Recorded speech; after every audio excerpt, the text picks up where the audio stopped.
Good evening, all, and welcome back to week 4 of the CLOL. We have GCU facing off today against Occidental.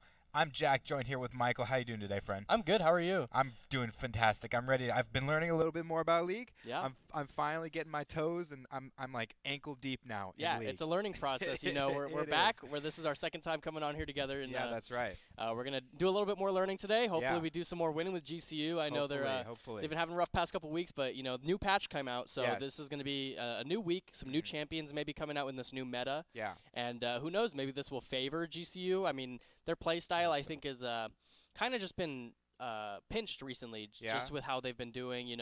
It's rough because the meta was so one-sided. It's like really pick or ban on certain champions like Maokai, Zeri, stuff like that, Lucian, Nami. But a lot of stuff changed. We're looking at a new meta. It's going to be coming out today. I'm really curious to see what people pick today. Yeah. And how the meta shifts from here on, especially in this competitive scene. Yeah, so obviously we'll get into that. We're waiting a little bit for the teams to get with draft and stuff like that and bans. Just a quick little shout out. We are powered by Rockstar and sponsored by Kane, so obviously we are very grateful for those two companies helping us out. But I think I just have a question for you, and this is like totally off topic. This has just been burning. Boneless or bone-in wings? Dang, that's so rough because, boneless are great. Boneless are great, but bone-in, something about bone-in, there's something about it. Yeah? There's something about it where you're getting the meat off the bone. Yeah, I won't lie, it's less meat. So realistically, end of the day, boneless are probably better, but with the bone-in wings, there's something nice about it, especially when you have those methods I've seen where you pull the bone and it comes straight out so clean. Okay, so it's just satisfying. Yeah, people do that on TikTok and social media, and I look at that stuff and I'm like, and then so I went to Buffalo Wild Wings the other day. I did go all boneless, but I went to the Arena Cafe right here on our left actually. They have bone-in wings, and I get those. They're actually really good. They're super good. I've had the Buffalo ones there. They're so good. I got those too, and I am a little bit upset because they gave me all drums. Ooh, I got no flats. That's rough. I was like, what? So I couldn't do the cool little you couldn't even try it. Get to see for yourself. That's really rough. I mean, they were good regardless. I enjoy them very much. They're great. But yeah, buffalo for sure. I love garlic parmesan, barbecue. Anything. Chicken is just so diverse. You can do so much. Chicken with is the king nuggets. of meats. Let's be honest. It really is. Let's be honest here. It really is. I love all the steak. It's all great, but chicken, it's just so viable. Chick-fil-A. I don't know what else. Chick-fil-A. We got Chick-fil-A. We got our Canes. Yeah. We got there's so many places. I've heard Zaxby's never had it. Never had it is either. a popular one. Yeah. And I think it's more to the east in the country. Yeah. I don't know exactly which states are known for it, but I've heard good things about Zaxby's. So I can't say for sure. Had so many people recommend it. Fortunately, we have none of that here. Yeah. But I've heard Zaxby's is good. Oh, okay. So another great wing place. I went to Indianapolis one time with my dad. There's a place out there called Rallies. We have one on the corner on Camelback. Yeah, I've Rallies seen that has before. Good wings. Wow.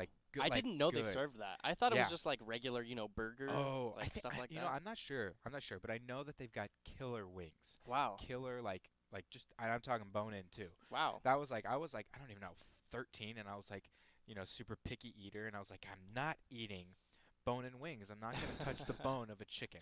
Wow. And I did it for the first time in Indianapolis, and I loved it. We ate there 3 times over the course of 4 days. It was awesome.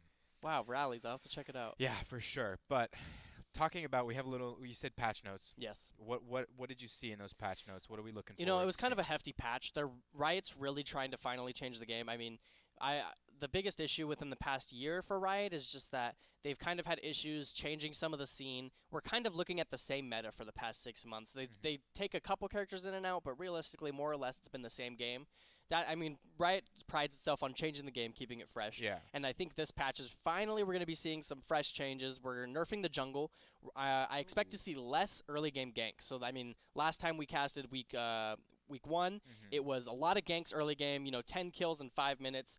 I think it's going to be slowed down today. They nerfed that kill XP, so you're getting a kill. The experience you're getting is way less. You're going to be getting way less gold from it, or not so much gold, but XP. Comeback XP is nerfed as well. So it's just going to be overall a slower game in the early game. The jungle clears are getting a little bit changed. The demonic embrace nerfs are going through. So the same junglers that we've been seeing over and over, Udyr, Maokai, Lilia, people who build that demonic embrace, they're going to be nerfed.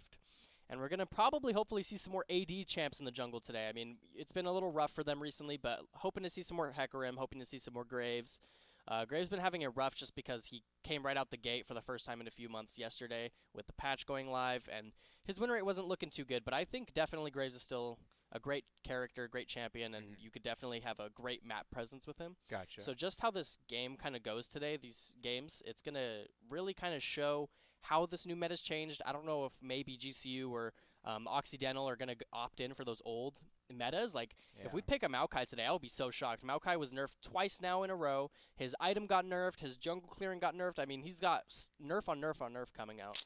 And if he's picked today, I really am curious because he's still a good champion, but not nearly the champion he was. Right, so right. we're just going to have to go ahead and see how people draft these games. I think this first game is going to be the most telling, just moving forward for GCU, for Occidental, and how this patch is going to form around teams. And honestly, with this new patch, I feel like it could make or break a team. What have you been playing recently? Like, so actually, we'll come back to that. Yeah. But so the patch came out. Who got a buff? Did you know? Did you see? Yeah, so the buffs went through. The buffs, honestly, I feel like it's more nerfs than buffs. They did buff champions, but it's just so many nerfs went out that it changed everything. But the buffs are mostly towards those supports that are melee supports, because it's been so oversaturated with these range supports. Yeah. There's an item, Spell Thief's Edge, is giving so much gold. All you have to do is hit one ability, you get 20 gold. And then it cooldown 20 gold ability, 20 gold ability. So they're just farming gold. And supports aren't supposed to be having that much gold. Yeah. So Riot noticed this issue. They nerfed the item so it gives a little bit less gold, has a longer cooldown. And they're buffing all these melee supports. So it's going to be Nautilus buffed, Alistar buffed, Thresh buffed. They're buffing all these supports that are melee. They haven't been really expressive recently just because of the meta. It's been Enchantresses as supports, so they've just been kind of hiding in the back line trying to get some stuff. But with these engaged supports getting buffed, I'm hoping to see a Nautilus today. Nautilus is so cool for getting in those team fights, being able to knock someone up. He's so cool. I love his character design. He's a big old like juggernaut with his anchor that he throws at people and pulls them to him. It's so cool. Yeah. And hopefully those engaged melee supports get some more recognition this patch. Sounds good. And besides that, I think it's kind of just situational. Some of the buffs are good, but I think mostly the jungle and the bot lane changes are what we're going to notice the most today. Top lane's still relatively the same. It's going to be the same meta with the same Jax top lane, Camille top lane, Fiora top lane. Who knows? Ornn as well is still in a great state. They haven't nerfed Radiant Virtue yet, so they could still use that. Maybe a Sejuani jungle. It just really depends. But yeah, mostly that jungle and that bot lane's where we're going to see those changes. Sounds good. We talked about this earlier. Skins. I didn't know that skins actually were like way bigger than this game than was told to me by. Yeah. So who's your main character right now? Who you playing? Honestly, I've been opting in for Ornn recently. Ornn is just really good for scaling. Scaling's really important in this game right now. He has a great map presence, and he's just super strong. And, I do love a good Freljord god with a hammer that just forges items on the rift. So what skin are you using for Ornn right now? I've been using Elderwood. I do want his Space Groove skin. That was a new line that came out recently, and it's all like funky 80s themed with like these great like gelatinous monsters. So he's got like some jelly on him, and he moves around. And his when he calls his ultimate, the Call of the Ram, it's this big floating thing, and it's like super fun. But I've been using Elderwood, so he's like got some neon colors going on. That one, his Q, it brings up a little stump. That stump has like a little tree on it. So all of his abilities change. They get a little hue to them. Depends on the chroma you take as well. I've just been taking the regular chroma. But yeah, so depending on the champion, realistically, you could have some of them. There's ultimate skins, which are like $20, $25 to get. Those ones are hefty. You could also unbox them. I have a couple unboxed myself. It's they have like a loot crate system? Yeah. So especially with that. battle passes, you could get a ton of them from battle passes, but there's crates you get from like leveling up, getting honored in games, stuff like that. So you could get skins that way. Oh. And that's how I got a couple of my ultimate skins, or actually all my ultimate skins. And those ones can really change a lot on a character. So like Miss Fortune, in game, you can switch between 4 skins on her gun goddess skin. Oh, interesting. Yeah, so she has like a purple one where her guns are purple. She has a yellow one, a red one. And you can do this in game? Yeah, so as long as you're in base. So that's why that skin is like super cool in my opinion. Are there any skins that have been kind of like viable when it comes to like junglers? Because like there's like camouflage and stuff like that. I'm sure. Yeah. Like yeah, is there like a jungle who's they got usually, like a really good green They skin? usually try to keep them away from like being OP. I think they've done a good job with that, but there actually are, as far as I'm aware, some skins that are kind of banned in like pro play. Oh, really? So I don't think I've off the top of my head, I don't know any junglers, but the biggest one I remember is Syndra. She has a pool party skin. She's pretty cool, and she has like a water ball that is kind of hard to see. So because it's hard to see, if she hits you with this ability, that's really devastating. So we're talking a little pay to win. Yeah, a little pay to win. That's why it's banned probably in the professional arena. But they tried to stay away from that. They tried changing it so it's a little bit more obvious to see. But I think moving forward, we're going to be getting into draft in just a few seconds here. So. And we're going to be able to finally see what picks are going to be coming out and how GCU and Occidental are going to be drafting this game. And it's been about 3 weeks since we've been here. Yeah. I don't know if they've switched up their lineups and stuff like that or not, if they're going to do something new today. What are you thinking? Are we thinking? I'm pretty sure GCU is going to have the same lineup today. As far as I'm concerned, it's going to be, Aqua in the top lane. We're going to have Milky Goat support. We're going to have Spectre is their jungler, or Spec. And then mid lane and ADC are going to be the same player as well. I can't remember their tags off the top of my head. I know these guys personally, so it's usually just their names for me. But yeah, it should be the same lineup. Like I said, their playstyle might change a little bit today, so I think it's definitely going to be seeing which strengths they play off of. Their Spec, their jungler, I know he's definitely known for having great map presence. And I honestly have been a little sad because this split, it's been rough because this jungle meta has been so, like 3 champions. If you're not playing this champion, you're playing one of the other 2. And he hasn't really got to express, his skill in a creative way just because he's kind of been stuck to these champions. So hopefully today I'm hoping they could kind of show some of these champions that they haven't been able to play in a while. And they'll be able to get something done with it today. Yeah, sounds good. All right, we're going to go in right now. Let's check out this draft and let's see what we're going to have some picks coming up right here. We got GCU on the right and Occidental on the left. Let's see. I mean, it's a little large for us right here. Hopefully we can get that fixed up for everybody. But yeah. So we can take a look at these bands in a second. There we go. Well, and it goes away again. Back to Occidental. Okay, let's see. I think they're doing bands right now, right? Yeah, it's gonna be bands. So no champion's been picked yet. Let's see if we could get those bands showed for us. How interesting. Yeah, they usually use this website DraftLol just so it's easier to get these bans done because if you make a mistake here, you could always fix it. If you make a mistake in game, you have to kind of restart the lobby. Yeah. So we're gonna see some of these bans come out. Occidental banning Fiora, Gangplank, and Annie. So they definitely banned out Aqua in the top lane. Those are 2 champs that are really good this patch. They do a ton of damage. And they're going to first pick Asol. That's actually crazy. I'm surprised Asol's let through. He was banned for at least a week or 2 just because he got a big rework. Yeah. And honestly, he's really good at scaling. We see those red bans, actually. Jarvan 4, Azir, and Caitlyn. So it looks like they're banning all 3 roles, jungle, mid lane, and ADC. And, yeah, they're going to pick Asol, and then they're going to respond with Akshan. And I'm expecting Akshan mid. I don't actually know that matchup that well. I don't see Akshan too much. He's kind of a more niche character. And but I do know he's really crazy. He can his passive ability, he's reviving people if his teammates die. Ooh. So say this Asol gets a quadra kill. If Akshan kills him and has a bounty on him, he will get all 4 of his teammates resurrected immediately. Wow, that's actually so game changing. Yeah, that could make or break a game right there. I've had games myself where Wait, that's crazy. I'm that's like a crazy ability. I'm like beating myself up because he kills me and all his team gets rezzed and they end the game off of it. It's crazy. Oh, that is crazy. Yeah, so we're gonna see Aqua actually pick the Camille here. Camille is a great champion. I'm surprised they're actually early picking top lane here.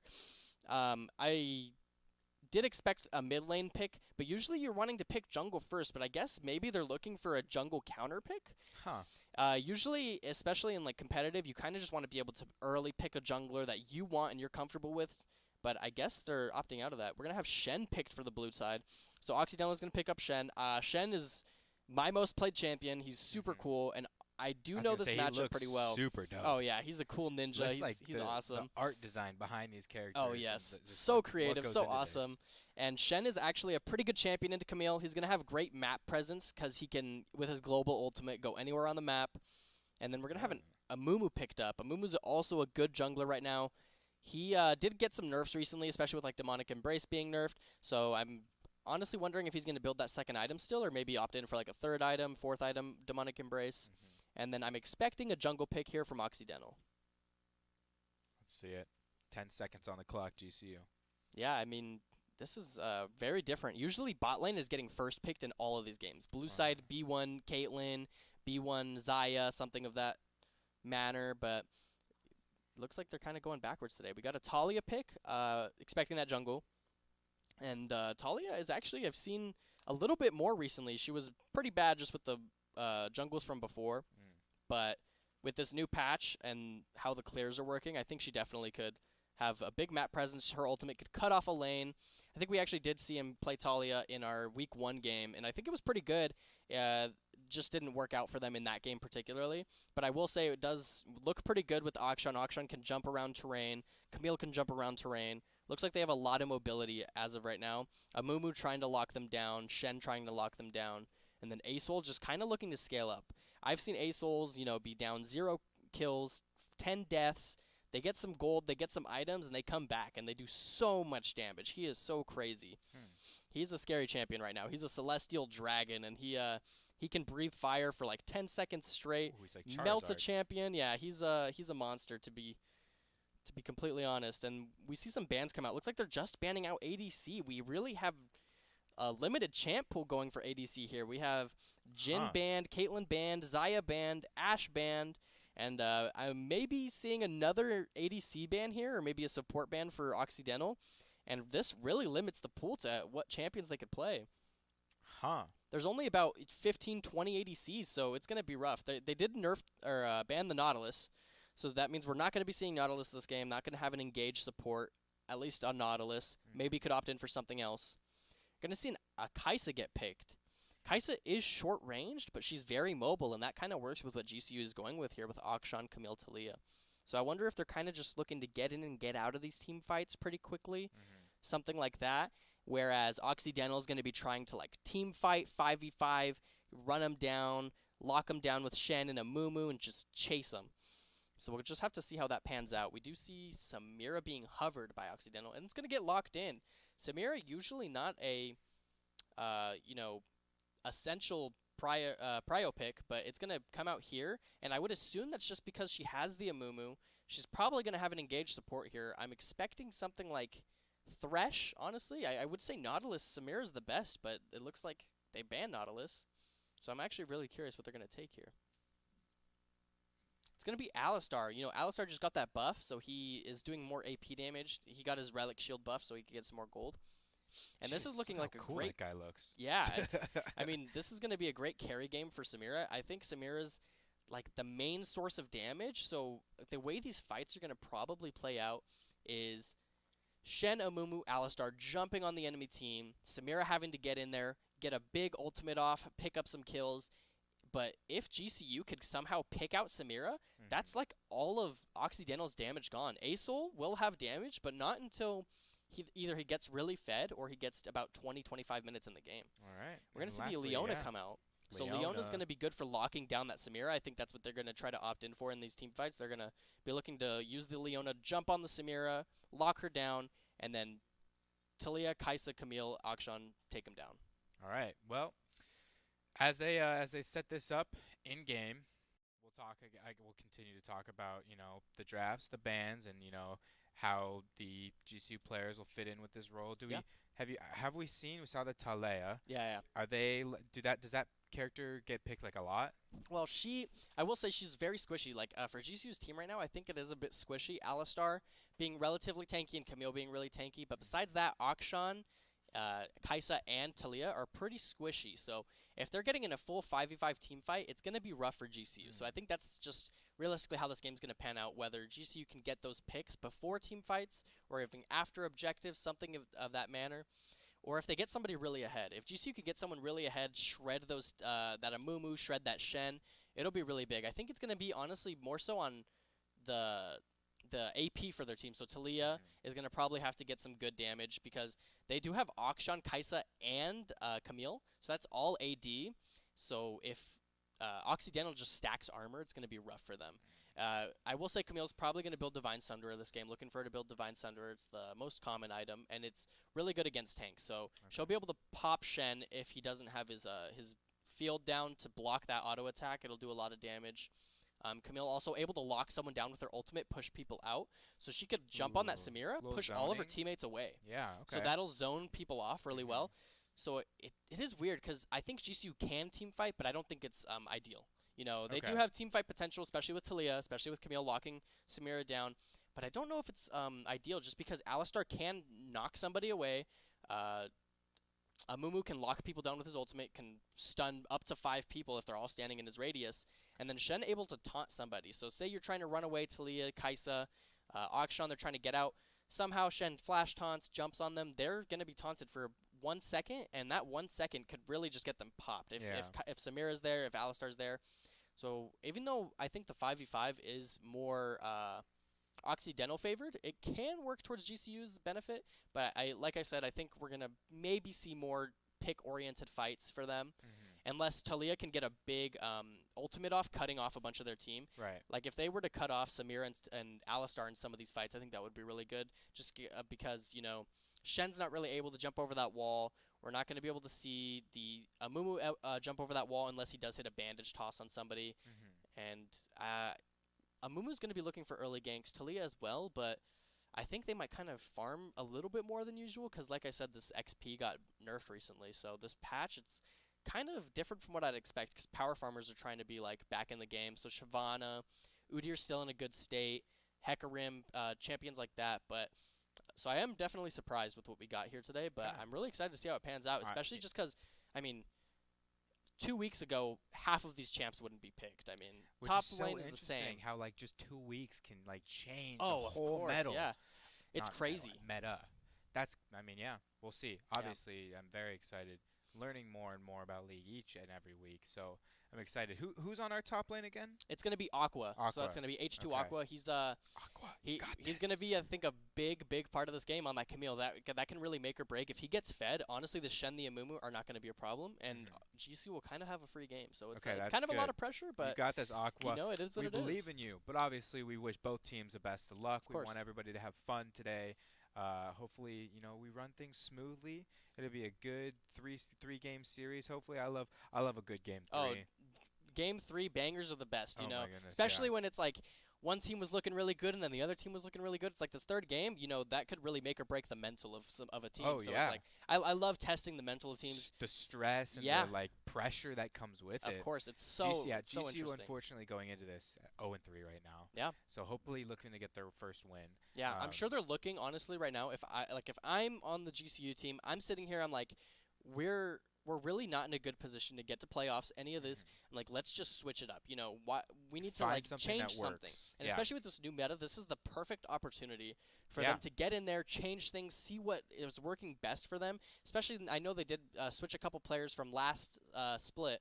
And, you know, that's probably rough for them moving forward. But it's like, at this point, it's like we're down 0-3. Let's, you know, we got to bring it together, and we just got to make it work somehow. So I'm really excited to see how they do this series and if they can somehow, you know, get a flow. Because if they get that flow, they could honestly bring this back and, you know, GCU can dominate. I agree.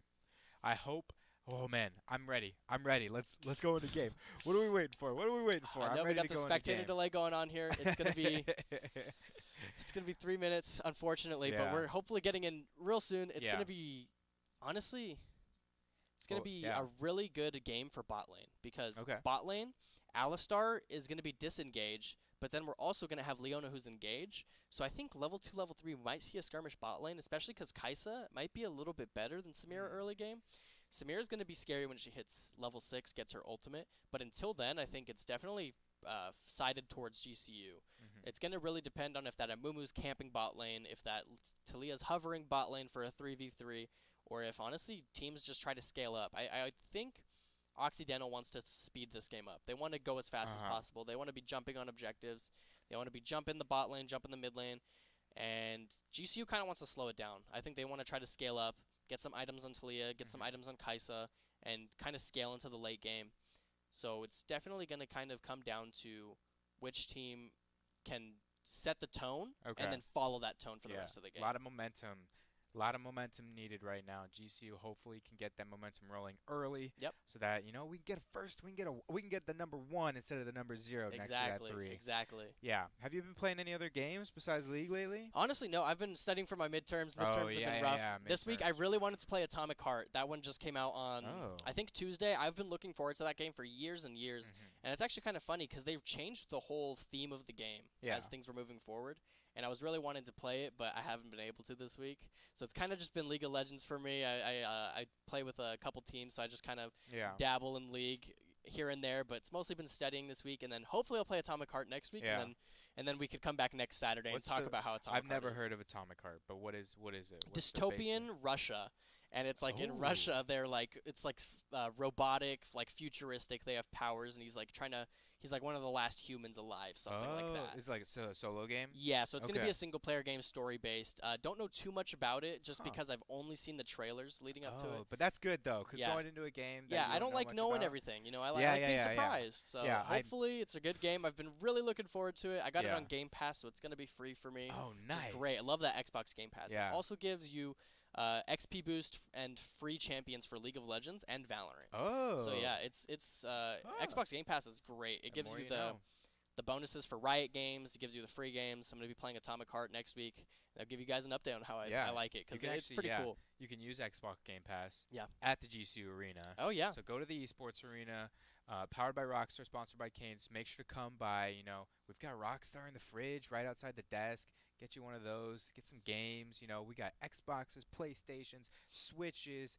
What is it, 60? How many PCs do we have? About 60. You know, including comp side, I think it's like 65, 70, honestly, just because we have so many PCs. It's so awesome for the community. I know it's always fun having people here. I think we actually have our third Thursday is going to be coming up in March, and that's always great. We have people coming to play Valorant 10-mans, League 10-mans if you're trying to play League.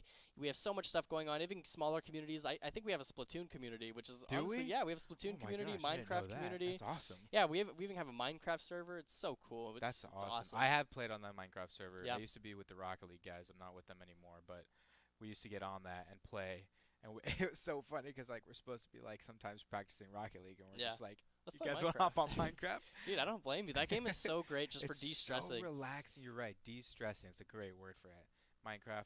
Where's the scholarship Minecraft team? Dude, sometimes I mean I'll come home from work here at like 1 a.m., 2 a.m. Yeah. And usually it'll be on days where I don't really have class the next day, and I'm like, you know what, I'm just gonna play Minecraft for a little bit. Me and my friend have a world, so we just hop on and play late at night sometimes for a couple hours. And the thing is, it's like, you know how everybody talks about that like month phase that they go through. Oh yes, grinding Minecraft. You take a break for like 6 months, but then you play Minecraft for a week straight. Yeah, and it's like nothing else in the world matters. Yeah. Except getting diamond armor, and now there's like netherite. Oh like, yeah, the so updates are still like there's a whole crazy. new update. I can't remember what it was, but like bamboo blocks are now a thing.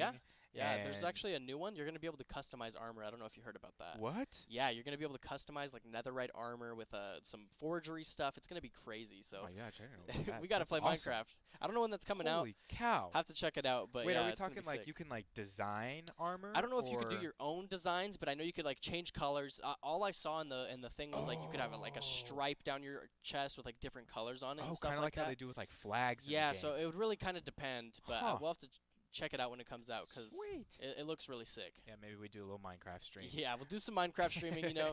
Maybe have a Minecraft tournament. We need to get in the Minecraft collegiate, let's be honest. Did you ever, so like, I remember when I was younger, I used to play with my friend Nico. We would go to his house, and he had two PCs, him and his brother, and I would borrow his brother's.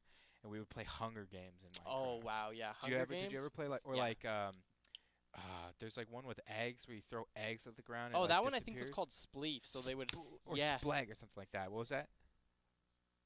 We are frozen in game, folks. I see. So hang tight with us. We'll try and talk about Minecraft for a little bit longer while we get this I mean, sure. out. I mean, I could talk about Minecraft all day, let's be honest. Are you on TikTok?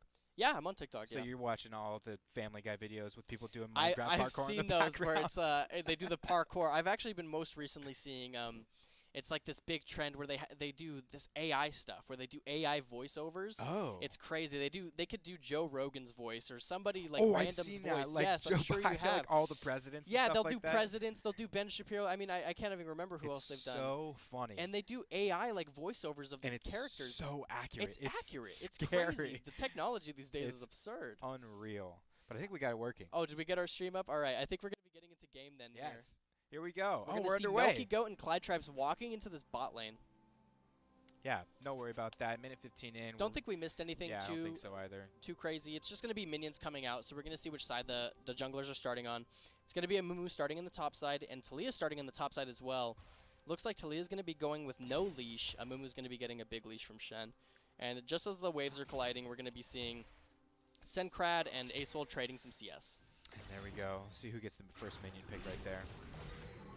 Nice, two to Yep. Akshan. Akshan, is that his name? Yeah, Akshan is going to be the ranged guy. He's the one that can revive everybody, so you got to keep an eye on him moving forward into the late game. Going to be seeing some triple kills, and then he could revive him. Awesome. Little trade in the bot lane.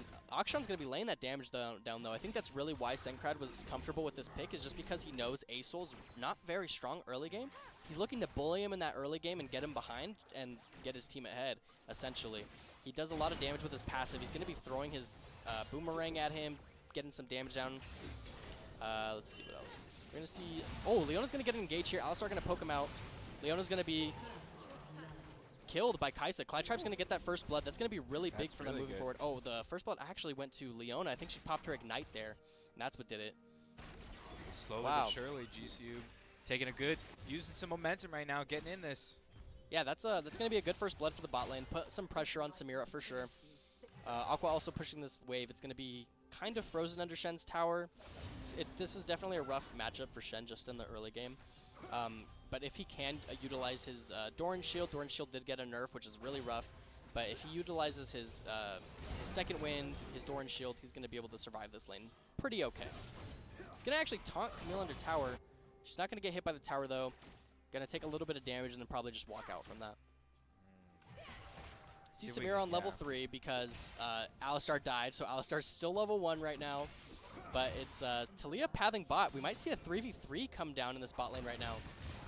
A little bit of damage come out. Taliyah not going to land her E. Amumu going to land his bandage toss, and he's going to go in. And they're going to catch out Kai'Sa. Kai'Sa going to try to get out. She's going to cleanse the Ignite.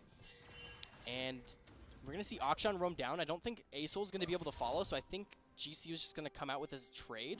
And no kills, probably. Kai'Sa going to get out of that, though. That was a good cleanse on her half. I didn't realize she had cleansed, so Alistar was able to jump on her, get that Ignite off, but she was able to walk out scot-free. It's good right there. GCU, nice 400 gold lead right now. It's a little bit more poke in the top lane. They're going to re-engage on this bot lane, though. We're going to see Alistar get kind of caught out by this Leona. He's going to have to flash. Taliyah going to land the double knock-up. We're going to see Clytribe pick up a kill. Samira going to have to flash away. Great. And that's going to be great momentum for them moving forward. I mean, that's going to be insane. That's Clytribe sitting on a kill now. He's going to have an assist as well. They're sitting up 1k gold above right now.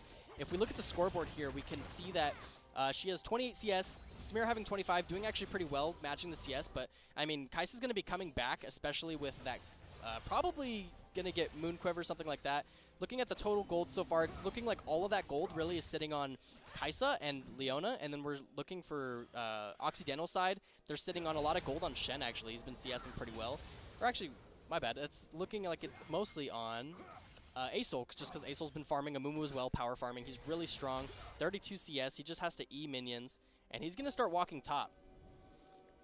No vision in that bush, so Aqua's going to get taunted right here, and he's going to get bandage tossed. Luckily, he's going to get out with his E. Such a great ability to utilize to escape. Good timing on his end. Luckily, did not get caught out. Good. 1 point. Actually, just a 1k gold lead right now. 2 kill lead right now for GCU. This is exactly what we were talking about before we came into this. We want this momentum for GCU going in and maybe furthering it farther into this game. Yeah, I mean, at this point, realistically, it's like, oh, wow, we're going to see another gank top lane, and Spec's going to pick up that kill with Aqua. That's going to be so good moving forward. You see, that's what I was talking about. This Taliyah, she gets a lot of gold. She gets a lot of damage. Moving into the late game, it's going to be really difficult for them to deal with, especially because they're going to have to probably choose to build armor over magic resistance, just because they do have 3 AD champions. But if they do choose to build armor, then it's going to be rough. Sencrad running in, they're going to get a 3-man gank going on. It's going to burn Asol's flash, and that's going to be worth for them. They're looking to just burn that flash, be able to re-gank him in a little bit. So now we have a bunch of pressure for Dragon, and I think they could just kind of walk down and take it. That's awesome. They need this Dragon. It's going to come up here, what is that, 45 seconds? Oh, no, the Dragon's up right now. Oh, it's up right now. It's already up. Yeah, they're looking for it. Some of these timers are for different things. So we have the blue buff, the Baron, the Rift Herald.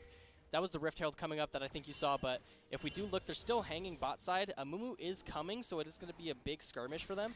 Also, Shen probably hitting level 6 soon, so it will make that an uneven fight. It'll be a 5v4 because Camille cannot get bot lane fast enough unless she walks down. So we're going to see them kind of contest this wave. Camille trying to push that Shen in. Sencrad kind of just walking back to the mid lane. Looks like they're not going to try to get the dragon just yet. Maybe try to get a back and a buy before they could do this, just so they could be a little bit stronger than the opposing team. Shen's still sitting under tower. We're going to have Camille just poking him a little bit, trying to get a CS lead and a gold lead over him. Clyde Tripes and Melky Goat CSing in the bot lane. Going to get an engage from Melky Goat. He's going to go on him. Alistar going to knock him away. Not going to be too much coming out of that. Shen taunting in the top lane, trying to get some damage off on Aqua. He's going to successfully get a good trade there. And yeah, this is just a great game for them so far. They've been taking their battles like really wisely. I mean, they've been choosing in the good positioning. They're going to start the dragon here with Talia. Mumu going to recall. I don't think he sees him on it. I think he's starting to realize that he's just going to try to gank bot, actually. I don't think he knows he's on the dragon, but Talia's there. Clydetrap's trying to get out. He's going to get exhausted. He's probably going to fall here. Him and Melky Goat both getting caught out. Melky Goat going to flash, though.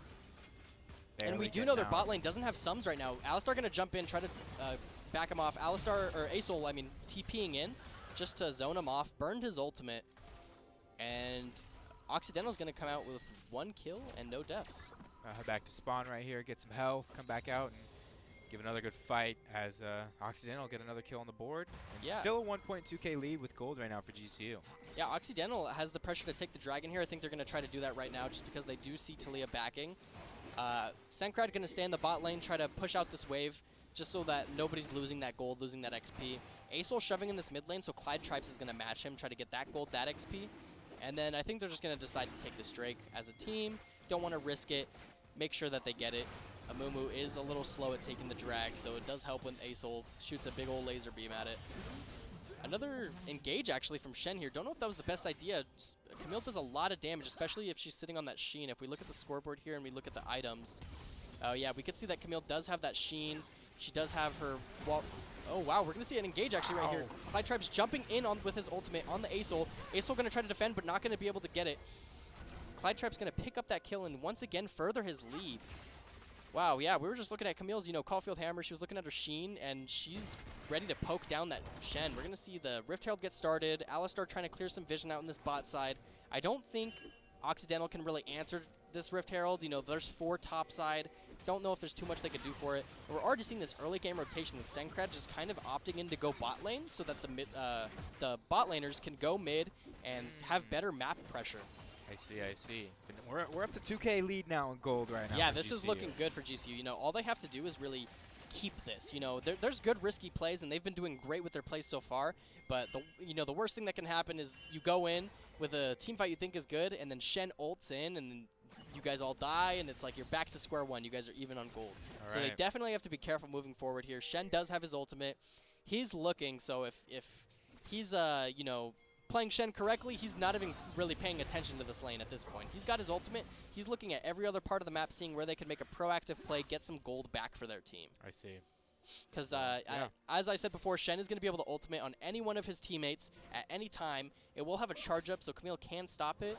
But like if he sees something going on and he's ready, he could just jump on a teammate and save their life. So and that could be really big, especially for Occidental, who's been getting jumped on by the Leona, getting jumped on by the Kai'Sa. And we are going to see both bot lanes hit level 6 here, which is going to be really good for Samir and Alistar, I think, a little bit more than Clyde Tribes and Melky Goat.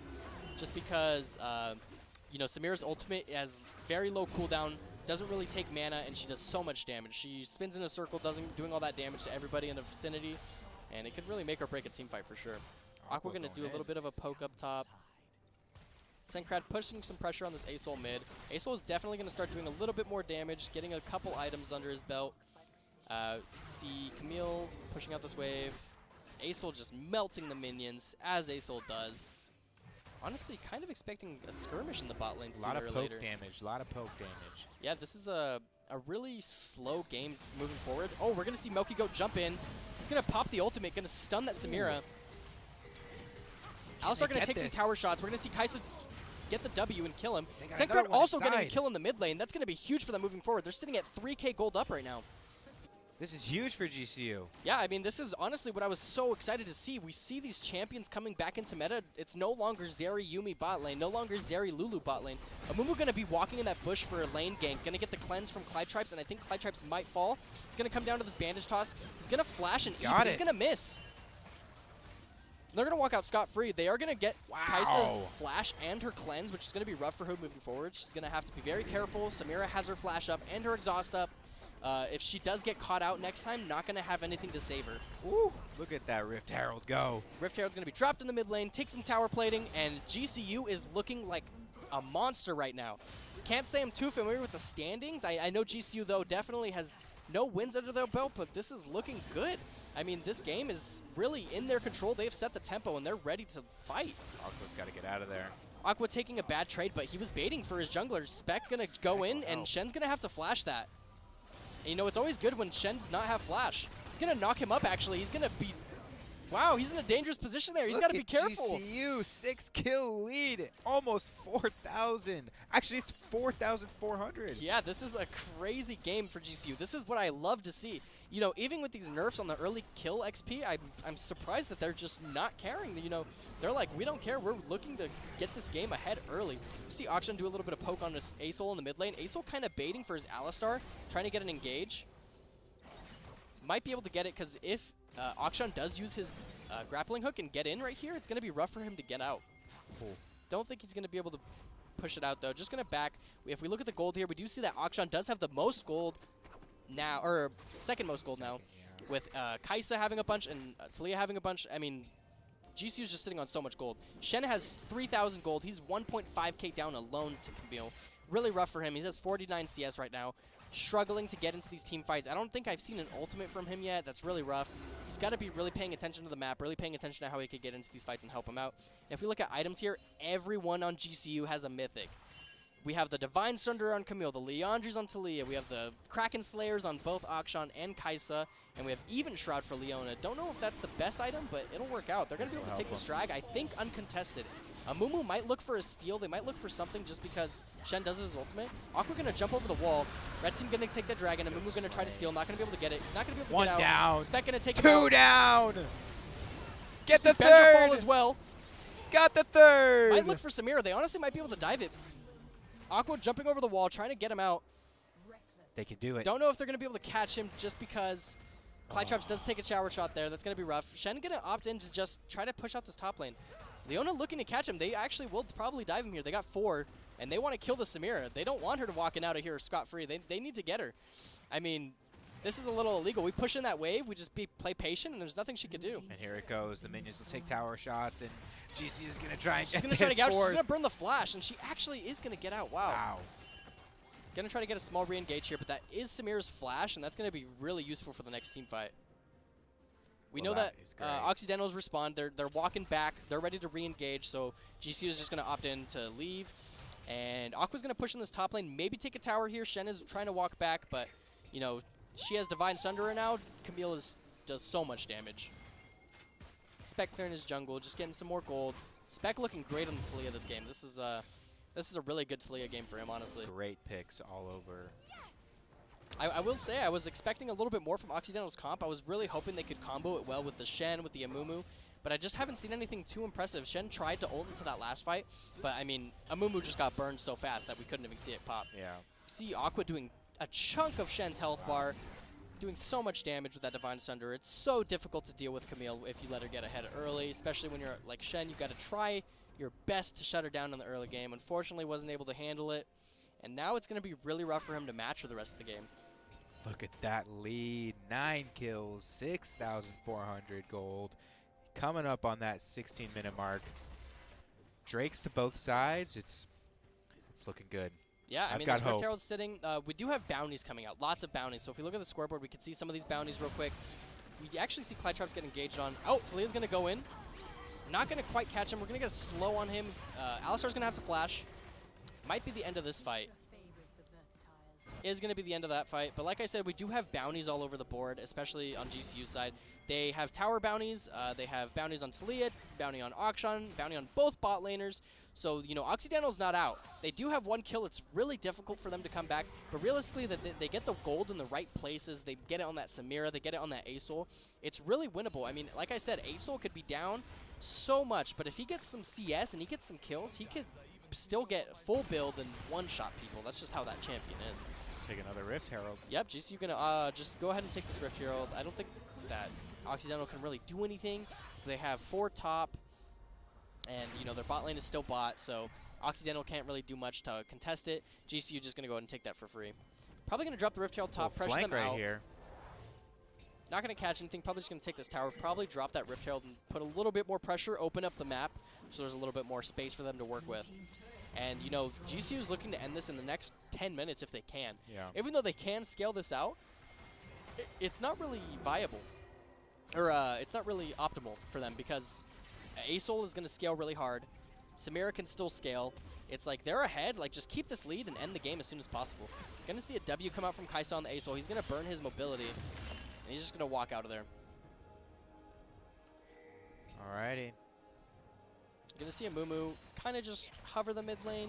Have Senkrat still 2v1ing bot lane. He's not even fighting, you know, he's really just queuing the wave, autoing, and he's just CSing, you know. That's what Akshan does until he's in a team fight. You just kind of push the wave and leave, push the wave and leave. It isn't Ocean, or this isn't Ocean Soul, this is Chemtech Soul. So it's a Chemtech Soul. We're looking at these upgraded plants. This can be useful for team fights, especially with a Blast Cone, pushing you halfway across the map. Being able to run people down, take out vision with the Sorayer's Bloom. And besides that, I mean, we do have 1 drag each. We have an Ocean Drag for Occidental, and we have an Inferno Drake for GCU. Nothing going to be Soul Point next game or next drag, but I think GCU definitely has the pressure for the next drag. I don't exactly know what Occidental's game plan is moving forward. They definitely need to think of a way to get back in this game because, to be honest, I don't know if it's going to be worth it to just try to farm it out. There's definitely comps where it's like we just farm, we just scale, we just farm. But this might not really work for them just because they're down so much gold. They're sitting at 7k gold down. It's going to be rough. They can try to CS their way up, but it's going to be really rough just with the pressure that GCU has. Aqua going to jump on the Shen here. He did know he was recalling there. Probably just going to have to take him out. I honestly don't know if Shen has a way out of this. Going to get stunned and he's going to fall. Wow. Aqua, my man. Just like we said, I mean, we wanted it from Aqua, and he gave it to us. Yeah, the pressure was on him, and, you know, under pressure, he performs. That's going to be a great setup for him, and Shen is just so behind now. So difficult for him to get back into this game. Shen is one of those champions where you need that early game advantage, and if you don't take it, it's going to be ripped out of your hands. They have so much pressure on the map, so much vision. I mean, it's just really rough. We look at the levels themselves, and the levels, I mean, even though Clyde Tripe is matching Samira, Samira's actually CSing really well. Severin is CSing really well. He does have his exhaust and his flash up. Might be able to do something in the next team fight, especially if he has his ultimate up. If we look at the items, I'm actually curious what Severin's looking at here. He has a Immortal Shield Bow.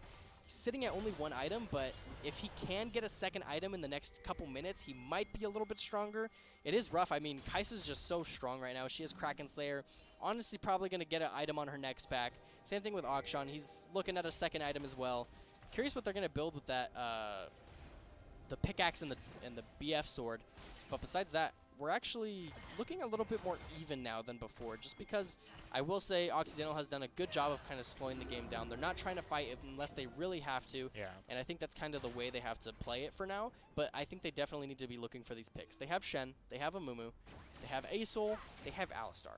We need to be looking for a pick. We need to, like, GCU to fumble somewhere where they're having a person caught out, they have a bounty, and you just take them out. You got to find something, because otherwise GCU's going to be doing what they're doing right here, taking the Baron, uncontested. Occidental has nothing they can do to respond to this besides push out some waves, take some jungle. It's just rough for them in this situation. And what does a Baron do for a team? So Baron is going to give you gold, and it's going to give you for 3 minutes increased AP, increased AD, and it's going to give you, whenever you're standing next to your team's minions, they are buffed. Ooh, and this, okay. So Baron is the big pushing. This is the end all usually. I see. So Baron is usually like the final blow. You're really ahead. You take out towers. You end the game.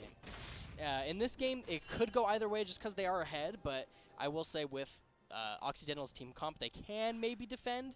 They don't have too much wave pushing power, so it is rough, especially with Talia and Kaisa being able to shove waves out and Akshan shoving waves out really fast. We see Senkrad right here. He doesn't even have to do much. Doesn't have to really fight this Asol. All he has to do is push this wave into tower, and they're super strong. They're just going to take that tower down without him even touching it. Gonna see Kaisa shoot a W mid lane. Not going to be able to touch anything. But yeah, at this point, they could honestly 1-3-1. And that's going to be meaning 1 is top lane, 3 are mid, 1 is bot lane.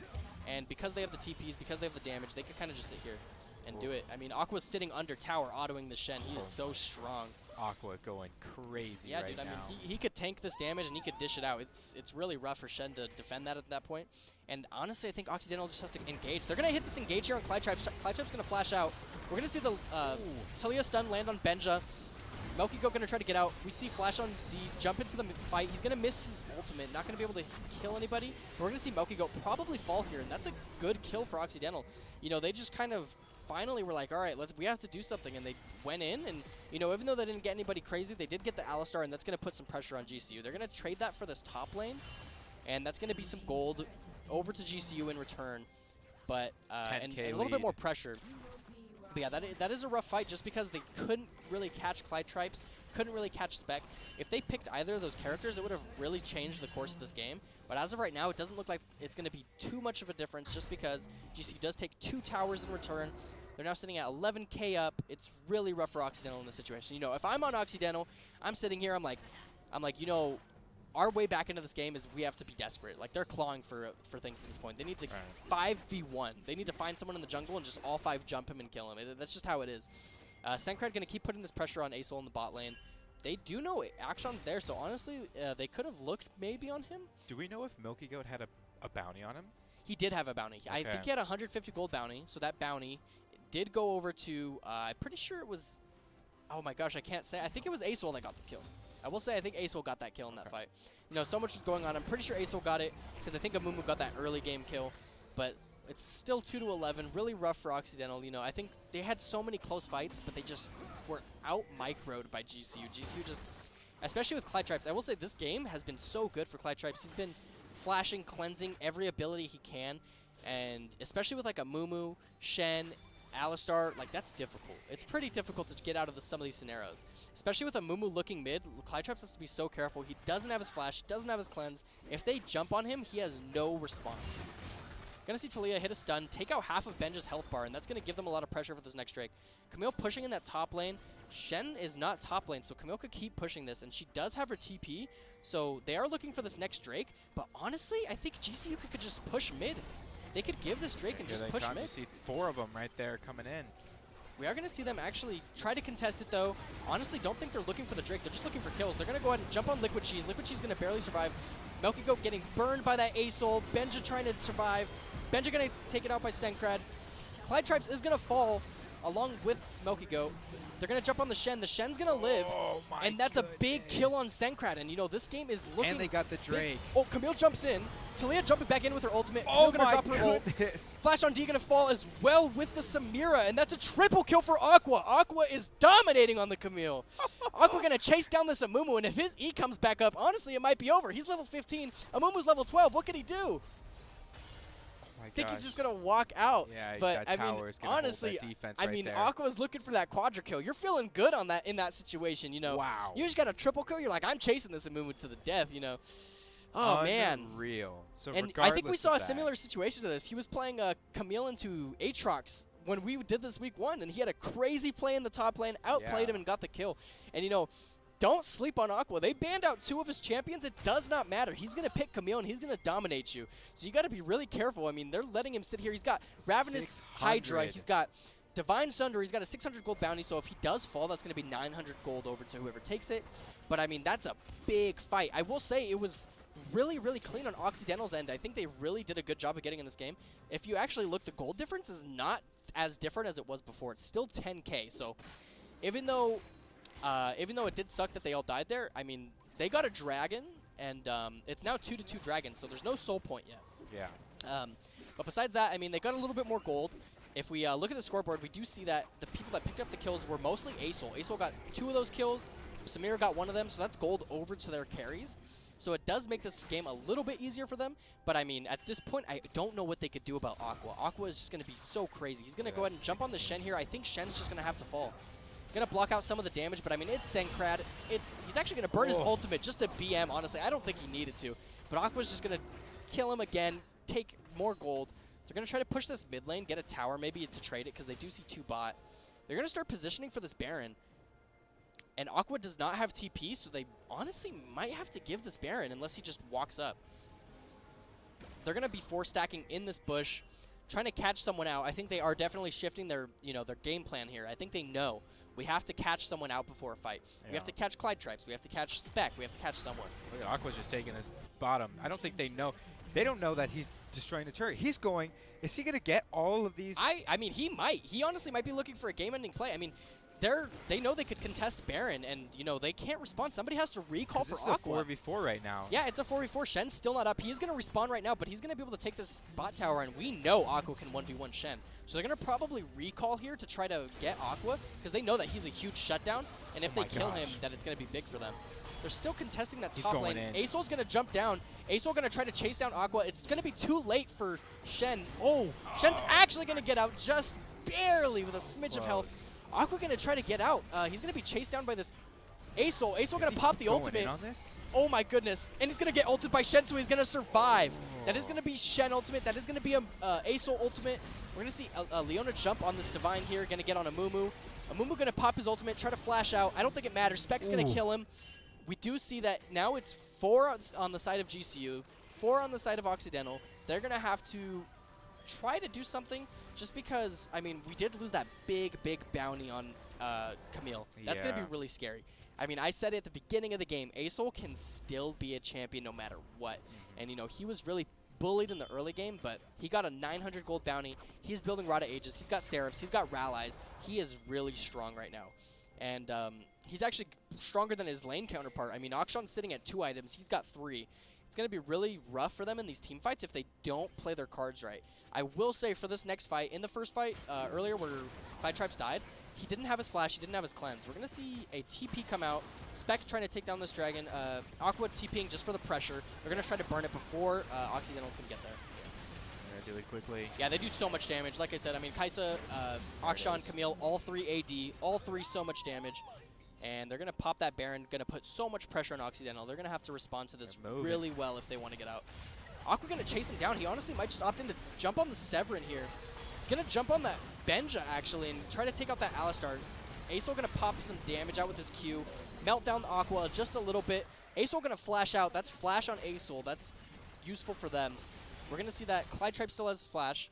Clyde Tripe still has cleanse. So if a Mumu tries to jump on him, I don't know if it's going to be too much, too useful for them. We do see Shen's ultimate's not up, so I honestly think they might be able to split bot. They're moving down right now. Yeah, I think they're going to look for this bot turret because they know there's no turret. They're going to look for the inhib. And we actually see the Drake. Yeah, the Drake is up. So Clyde Tripe's and Spec in a bad position. They're actually not where they should be right now. Positioning a little rough, but if, oh, Sankred getting caught out. They definitely need to play that a little bit better with their positioning, but Divine going to jump in. Sankred going to actually get out. Divine actually might get picked. Ooh, another engage over with Melky Goat, jumping on Severin. Severin's going to fall. Aqua trying to chase down this Asol. We know that Asol is strong, but if we could take him out, it's huge. Look at He's going to pick Aqua. up the double kill. He's going to keep going. Benja's under tower getting dived. Aqua going to chase him down, and can he get the proc from his Q? Aqua! It's another triple kill for Aqua. Aqua is taking down this team. Look at this man run through Occidental. I know you hate to see it because I know they're banning Camille next game. I know, and we want to see it again. This is so, I mean, it's so awesome. I think they just end here. They're going to dive. There's nothing Liquid Cheese could do. It's going to be so rough for him. He's going to fall. And they're going to end that game 6-23. 23 favoring GCU. They're going to be up 16K gold at the end of the game. Wow. And that's going to be huge for them. How many kills did Aqua have right there? He had 9 kills, 1 death, and 9 kills, 1 death, 6 assists.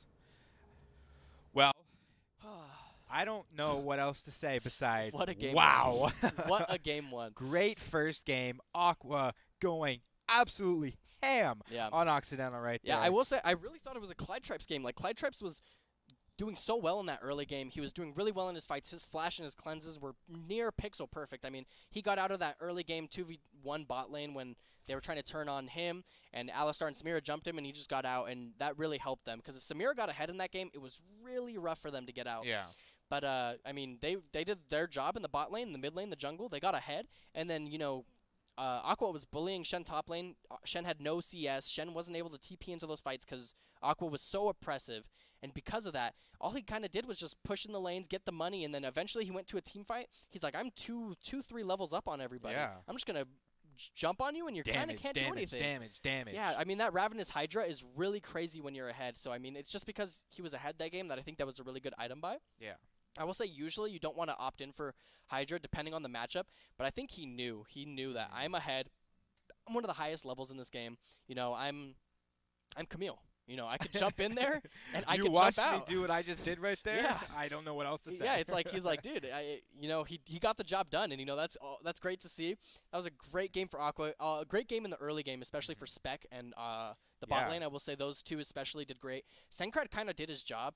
Won't say there was nothing too crazy as far as the reses go. Kind of wish we saw like a great like 3-man res. Yeah. But I mean, what can you say? The Occidental couldn't really get kills, so there's no cool reses for him to get. But yeah, this game too is definitely going to change. I think in the bans and the drafting phase. Right, 100%. I think they're definitely going to ban out the Camille. Maybe leave either the Fiora. They're going to have to change it for something because I do expect a Camille ban 100%. Yeah. So they're going to have to change something with the bans. Occidental honestly might do a whole comp change because I think maybe that comp they realize we had no damage. Asol did late game, Samira did early game, but I think they were like they kind of realized we need more damage. They might see something else in the top lane. Don't know what their top laner plays, but maybe we'll see something a little bit more oppressive. Maybe a Fiora, maybe a Jack, something with some more damage, or maybe even the jungler not playing a Mumu, playing somebody with a little bit more damage as well. So definitely going to be really interesting seeing how this next game goes, especially in the drafting phase, and then. Yeah, in execution, I wonder if they're going to have any game plan changes in-game. Maybe try to opt in for bullying early game, kind of like GCU did.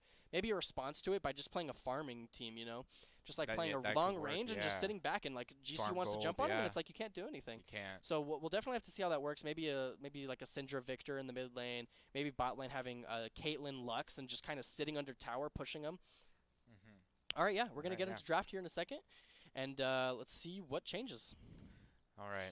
I don't want to see. What was it, Camille? Yeah, Camille. Don't ban Camille. Don't do it. Unfortunately, don't know if that's an option. I really expect them to ban it. We're going to see Fiora banned again, so they are really scared of that Fiora from Aqua. J4 Azir, same bans for GCU. Don't expect anything different there as far as the first 3 bans go, just because last game, it worked, so they're like, well, just do it again. Yeah. And then right here is kind of like where we'll see if they do ban the Gangplank again, maybe the Camille. We'll just have to see what Occidental is kind of more worried about. Okay. Going to be the Gangplank again. So they definitely don't want to see Gangplank. I don't blame them. That champion is really strong. Caitlyn banned by GCU, so I guess they don't want a long-range bot lane. I don't blame them. And they're going to actually ban the Taliyah. They think the Taliyah did more that game. So to be fair, I don't think there'll be one Camille here, just because that's usually not the best move, but we'll have to see, because GCU does have a little bit of a weird draft compared to what I'm used to. Well, we'll see as the first character will come out. Yeah, it looks like they're thinking about it. I don't know if GCU actually has any great prio picks. I know, because, especially last draft, it seemed like they were pretty reactive. Gonna hover the Aphelios. Oh, they're going to lock in the Aphelios, actually. Yeah, so that's going to be Aphelios locked in. I know Aphelios did get a slight buff, and especially with this new meta, it's going to be a little bit better for him, just because he is kind of like a scaling. He's a really good 2-3 item champion, but I guess Clytraps is comfortable with it. He's going into this game. He's probably feeling good after last game. I think he kind of thinks that their bot lane was better, so he's probably feeling confident in that aspect. So he's going to pick up the Aphelios. We're going to see Thresh get locked in. And, Thresh is one of those champions that did get a little bit reworked, a little bit buffed, and so they're looking to catch people with him. They did try it with Alistar, but Alistar is kind of more of a disengage than an engage. Thresh, more engage than disengage. So it looks like maybe they're looking for a little bit of a better pick comp here. I mean, we'll have to see what they lock in. I'm looking at an ADC pick here. Gonna hover the Xayah, gonna lock it in. They're looking at a Xayah Thresh bot lane. Can't say I see that combo all the time, but it definitely is good, especially with last game, Samira getting picked out. If they had Xayah's ultimate, she becomes invulnerable. She could run away. Oof. So Xayah's going to probably be hard to pick. So I wonder if they're going to take just like Aphelios Lulu. I know that's a good combo. Probably an Enchantress in the bot lane. Maybe they'll go for an engage, but we'll just have to see what they pick here. So from your experience, there's the Nautilus. Do you see a Camille? I think there could be still a Camille in this game. I don't know if maybe they're scared of a counter pick for some reason. Nautilus gets locked in there, though. Aphelios Nautilus, not the best synergy on the planet, but, I mean, I'm supposing they're confident. I think they kind of know what to expect from the enemy bot lane. I'm sure they are feeling confident. Last game, Milky Goat jumping on the Samira plenty of times, jumping on the Alistar plenty of times. He's probably looking for some big hooks this game. I do love seeing some Nautilus. We're going to see Elise locked in the jungle, and wow, what an ego pick. Elise is such a crazy character, and she does so much early game. So it looks like even though Aphelios is not really early game, their jungle is really early game. So I wonder if maybe they're going to have a oppressive mid laner, oppressive top laner, like Camille again. Because especially with Spec picking Elise, he's looking for this early game. Gonna see Xin Zhao as a response. They're gonna ban out the Camille. You know, we expected it. We're gonna see 3 bans for Aqua. They fear him for a reason. Shen banned, so it looks like they don't want to see that champion again. Kind of surprised. It's a whole new top lane is what we're looking at. Some target bans coming out. Gwen as well. 4-man bans. And you know, if you're Aqua here, you're feeling good. You're like, they are scared of me, and they should be. That's an ego check. Yeah, I mean they're really trying to shut Aqua down. I think they're really just thinking that if their top laner wins lane, that they win the game. I don't know exactly what their thought process is right there. But I mean, to be fair, maybe they're just not looking to ban out this mid laner. Maybe they don't have anything too crazy in the mid lane they're looking to ban. They will though ban Sylas, GCU. They'll ban the Sylas, so it looks like they're not wanting to play against Sylas. Wonder if that maybe means that they're looking to pick an Akali, something like that. Don't really know the exact champ pool, especially with these past few weeks. The meta shifting, you know, mid laners are probably picking some new champs. Oh man, Lissandra is actually, you know, not bad. She's a good pick right now. She's solid. She has good mobility. She's able to lock people down. I think they realize we don't have a Mumu. Xin Zhao is able to lock people down, but it takes 3 auto attacks. Lissandra could kind of just help him in a team fight. She can also freeze herself, kind of making herself a totem of ice to damage enemy players, slow them down. So maybe that's what she's looking for. Gonna be Akshan hovered and maybe locked in again for Sencrad. Sencrad doing well on the Akshan last game, really just shoving out those waves, doing everything he needed to do, and he was roaming really well. That's the issue with Akshan is he can roam bot lane, top lane in a matter of seconds, and it's really rough to deal with him. He's gonna lock it in. Gonna see Akshan on Sencrad for the 2nd game in a row. Gonna see Elise here. Elise, Akshan, Nautilus, Aphelios, and do we see a Jax as the final lock-in? They're giving counter pick to top lane for Occidental, and I'm wondering how they're going to respond to this Jax. I mean, Jax is really, really good right now. He got that rework a few weeks ago. He's really strong, and he does so much damage. Who'll be playing Jax? Who do you That's going to be Aqua. That's going to be Aqua? That's going to be Aqua for Aqua, sure. Yeah. Hear me, my man. You can do this. Oh, dude. I I have full faith, but it is going to be into Urgot. Not too sure how that matchup goes. I think early game it is actually Jax-sided, but I can't say I know how it goes later in the game. I mean, Urgot is a ranged top laner, so he can kind of bully Jax. I think Jax has a good like level 2, level 3, but Urgot honestly is just super annoying to deal with. I wonder if maybe they're looking to scale up in this top lane, and then they're gonna try to find something through there. So there's the lineup for this second match coming up with GCU leading right now 1-0. Yeah. What are we thinking? Are you confident You as know, a league I gotta player say yourself? that You like this? this draft threw me off from both teams. I kind of don't know what the game plan is for GCU specifically, just because they do have the Aphelios and the Nautilus bot lane. That combo's not bad inherently, but the problem is Aphelios is just not a very strong early game character. I see. So he's gonna be good, but I mean Zaya's also not the best early game, so I mean maybe it's depends how that goes. But yeah, Zaya and Thresh and Aphelios Nautilus are kind of weird combos. You usually want an Enchantress with either of those. So you usually want a Lulu who can kind of just help you get some shields, some damage, and then you walk away. So having engaged supports is kind of a weird change of pace for them. Okay. But we'll have to definitely see how it goes. We do have an Elise for GCU's jungle, so Spec is going to be on Elise. He's going to be really oppressive early game. He can dive a turret and then leave and still survive. It's crazy. Level 3 he could do that. So it's going to kind of depend how the wave states are for each lane. If they're pushing the bot lane in or pushing it out. And if Elise is topside, I think maybe this might be a topside game just for Elise because I don't know how much kill pressure they have on Zaya and Thresh if they do have the Xin Zhao on the same side of the lane as them. So it's going to kind of come down to how these roamings look, and I think the early game is also going to be pretty decisive this game. It's going to come down to who gets the lead. And honestly, last game, even though GCU had that lead, it was kind of rough because we didn't get to really see the full potential of Occidental because, they lost a couple early game fights and it was like, setback. Playing from behind, like it's so hard. It's so hard when you're playing, like you're down 10K gold. I'm really proud of like how they played just because it is difficult to even be in that game for 30 minutes. They're sitting there and they were fighting for their life and they kind of came back, but it just wasn't enough. Yeah. Aqua was out of hand, Clyde Tripes was out of hand, Spec was out of hand. The damage was just crazy. So this game, I think it's definitely going to come down to if Oxy can get a huge lead in the early game, and then GCU has to struggle to play from behind there. Because I think GCU also does have a little bit of issues playing from behind, trying to get back into the game. Especially with this comp, it's going to be rough just because Aphelios does need those 2-3 items. So if it is like 20-25 minutes, that's what we're going to have to wait for. But besides that, I think that's kind of it. It's just going to kind of come down to that early game and who does what. Sounds good.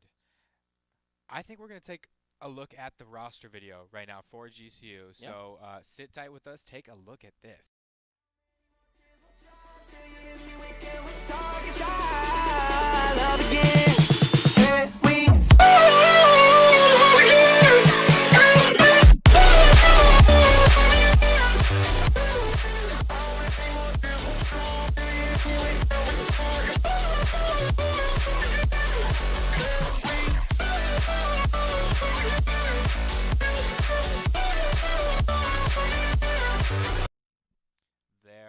Those handsome gentlemen there. There's your players. That's the players. That's who. That was Aqua on the right there. Yes, sir. That's Aqua, our man. That's our top laner. He's a great guy and he's a great top laner. And there was Spec in the middle. Spec has kind of brought this team together over the past year. Last split, I know he did a lot in the jungle. That's why he's kind of been the player to look out for. But these past few weeks, like I said, with that jungle meta, I think that's why GCU's been kind of stuck in a rut, just because Spec doesn't have that champ pool right now, because even though he could play all these junglers, the meta didn't allow it. Yeah. You want to play this great jungler, you want to play Talia, you want to play Elise, you want to play certain champions. It's like you can, but it's way worse than this. So it's like, why would you? So you got to play Maokai, you got to play Vi, you got to play these broken champions that are just so good that there's nothing else you could do besides play them. And now because of the meta shift, I think he's just kind of able to express himself more. He's able to play better, and GCU's been able to thrive that past game at least off of it. So I'm really looking forward to the second game. And if we 2-0 today, I think GCU is really looking at a better split moving forward. I think this is that momentum. This is that push we need. Yeah. Spec needs to lead these guys. He was a great influence last semester. He was really good in the pressuring of the jungle and kind of setting that tone for the games. And he did that great last game. And if he could do that again this game on Elise, I think that's what he's looking to do.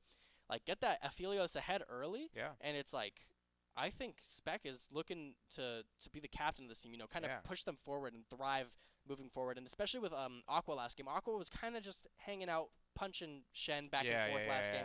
He comes top, gives Aqua a kill. It's like Aqua's able to snowball now. Yeah, so exactly. Spec's been doing really good in his jungle pressure. I will say last game, I think he definitely was like just the deciding factor in those first 10-15 minutes. Yeah, obviously, towards the end, he's Talia. He's doing damage, but that's kind of it. And then Aqua was able to thrive based off of what was handed to him. So I think once again we're looking at Spec. We're looking at if the Occidental's jungler can respond to this better this game. I know he's on Xin Zhao, looking for a little bit more early game pressure. Not going to be on like a tank of Mumu. So he definitely could skirmish with Elise, with Spec. And depending on how those fights go and how their early game goes, it really will decide this game. So like I said, it's going to be a banger. Hoping for a 2-0, but you never know. Yeah, it's going to be great, and hoping for the best. Time will fly. Time will come in, and we'll see how that plays out. Obviously, seeing some chemistry coming around for GCU now. Yeah. This is exactly what they needed. And, they're super good and are super close outside of the game. They're finally in the game itself right now. I gotta start playing this game, man. Dude, it's great. The more I watch it, the more I need to start. I gotta say, myself. It's not for everybody. I never. Everybody who talks to me, I'm like, if it's not for you, it's not for you. But I will say the highs are really high, the lows are really low, and especially with the camaraderie, that's what makes it so fun. Solo queue, it's like, I'll be the first to tell you solo queue is not worth it. No. I think it's the same thing as like Valorant, where it's like if you're playing Valorant, do you want a solo queue or is it better with a 5-stack? It's like usually it's more fun with a 5-stack. Yeah. So with League, that's why especially even myself, I play with an amateur scene just because the scene for League of Legends and competitiveness is so big. I think that's like the core of League of Legends is competitiveness. There's fun stuff, but it's just so fun, and the community is so great. Yeah. Especially when you're playing with the right guys at the right time. So it's just awesome. Right. We're close. I know. We're close to getting in. Production know. just told us I think we got about a minute left before we get into this. What else is going on? Let's see. Women in Gaming Wednesdays. Oh, that's yeah, Women in happening. Gaming. So that's awesome. The Purple Rain actually just started. Exactly that. Yeah. Yeah, so make sure you guys check that out. We're streaming the 23rd, the 24th, the 25th, and I think the 27th. Yeah, it's going to be, I think over like the next week or so, it's going to be, a lot of stuff you have to check the GCU Esports Twitter for sure, but I mean, they're streaming every day. I think our women's Valorant team actually plays today. Oh, do they? They're playing after League, I'm pretty sure. All right. So once you guys are done with this stream, Stay hang out, stick around, Don't and leave. we got women's Valorant for you. And this is going to be a Rockstar sanctioned event. Yeah. So it's going to be, it's powered by Rockstar. I mean, it's the Purple Rain event, and it's going to be, it's going to be great. But they're going to play after this, so you guys should check them out. So it's actually not happening today. It is happening. We will figure it out when it is happening. Well, Tiana Reese will be streaming, so if you do want to watch one of the players' perspectives, not going to be GCU sanctioned, so it's not going to be our official stream. We're not going to be here, unfortunately. Would love to, but you can check out the POV of Tiana.Reese on Twitch. I'm pretty sure Tiana.Reese, Tiana_Reese. She's the captain for the women's Valorant team. We're not going to be streaming it, unfortunately, just because I don't think we have the manpower for today. But besides that, I mean, she'll be streaming, and hopefully they win tonight. And I'm really excited for this Purple Rain thing because it's going to be really cool. But here we are. And game starting. Let's take a look at the next game. Game number 2 underway. 10. No, wait, no. There's no countdown.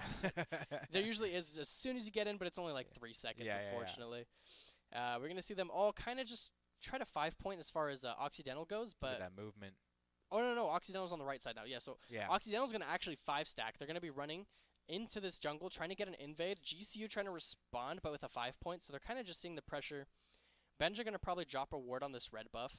Just get some vision. You got all 5 coming in on them right now. Yeah, they're just going to try to look.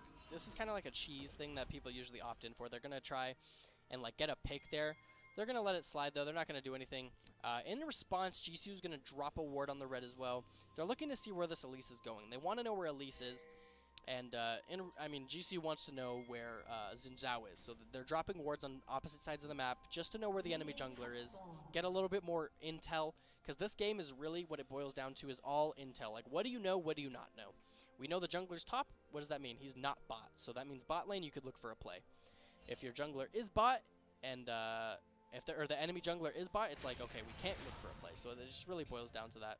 We do see a couple wards from Occidental in our red side, so that does mean that they know that we're on this. They know we're starting here. Gonna actually leash this, and then they're gonna walk bot. Go spec. See a little bit of early game pressure just from every lane. I mean, Sandra is gonna have better pushing power than Asol in the early game, so I wonder how Sankrad's gonna deal with that. But I mean, it's gonna be more or less the same. He's gonna be throwing his boomerang, gonna be auto attacking, and that's kind of it. I'm really curious, though, about this top lane matchup because I don't really know what happens with Jax and Urgot in the early game. I mean, I know Urgot's really just auto-attacking him, but I wonder if there is kill pressure, if Aqua does get some stacks on his passive, gets his E and jumps in, if he can maybe kill this Urgot. I think GCU does know that Xin Zhao's top, though, so Aqua's just playing real careful. Urgot gonna try to jump in there, catch him, not gonna be able to. Thresh gonna miss his hook. We know Thresh's hook is down, maybe gonna try to capitalize off that. Aqua actually gonna go in, burn the flash from Urgot. That Urgot is scared. He does not want to get Aqua ahead again. So he's gonna go ahead and sit back. Nautilus gonna drop a deep ward, get some vision. A little bit more of a skirmish again. He's gonna throw the hook, gonna catch Melky Goat. Not gonna jump in, just gonna do a little bit of damage. Spec coming into this top lane. Unfortunately, Liquid Cheese does have a ward, but I don't know what he could do about it. Aqua's gonna try to jump in. Elise gonna stun. That's gonna be a double stun coming from both of them. And he might just die here. That's gonna be first blood going to Aqua, and that's gonna be great for him moving forward. Like, I mean, Aqua just cannot be stopped. Give him 5 bans next game, you know what I'm saying? I mean, we, like, I don't know what else they could do. This is just terrible. It's so rough. Aqua's getting ahead, and, you know, there's not much they could do about it. I will say that's once again, though, a great play from Spec. He's just pressuring this so well. He knows how to play these junglers that are early game pressures. Yeah. And I think it was just rough because last patch, it wasn't the same one that he's used to. Nala's going to miss the hook there. Going to be a little bit scary. Going to probably have to back up off this wave. Wait for that next hook to come off cooldown. Sankrad going to take a little bit of poke in the mid lane. Maybe positioning for a hook again here, Nautilus. Thresh popping a potion. Spec sitting here honestly might be looking for another gank. Liquid Cheese gonna get stunned. Get him again. And they're gonna get the Jack stun off, and he honestly might fall again. That's gonna be 2 kills going over to Aqua, and this top lane matchup is honestly a little over. A little bit of an engage in the bot lane. Malky gonna have to jump on him. Benja gonna flash out. Severin taking some, dealing some damage out.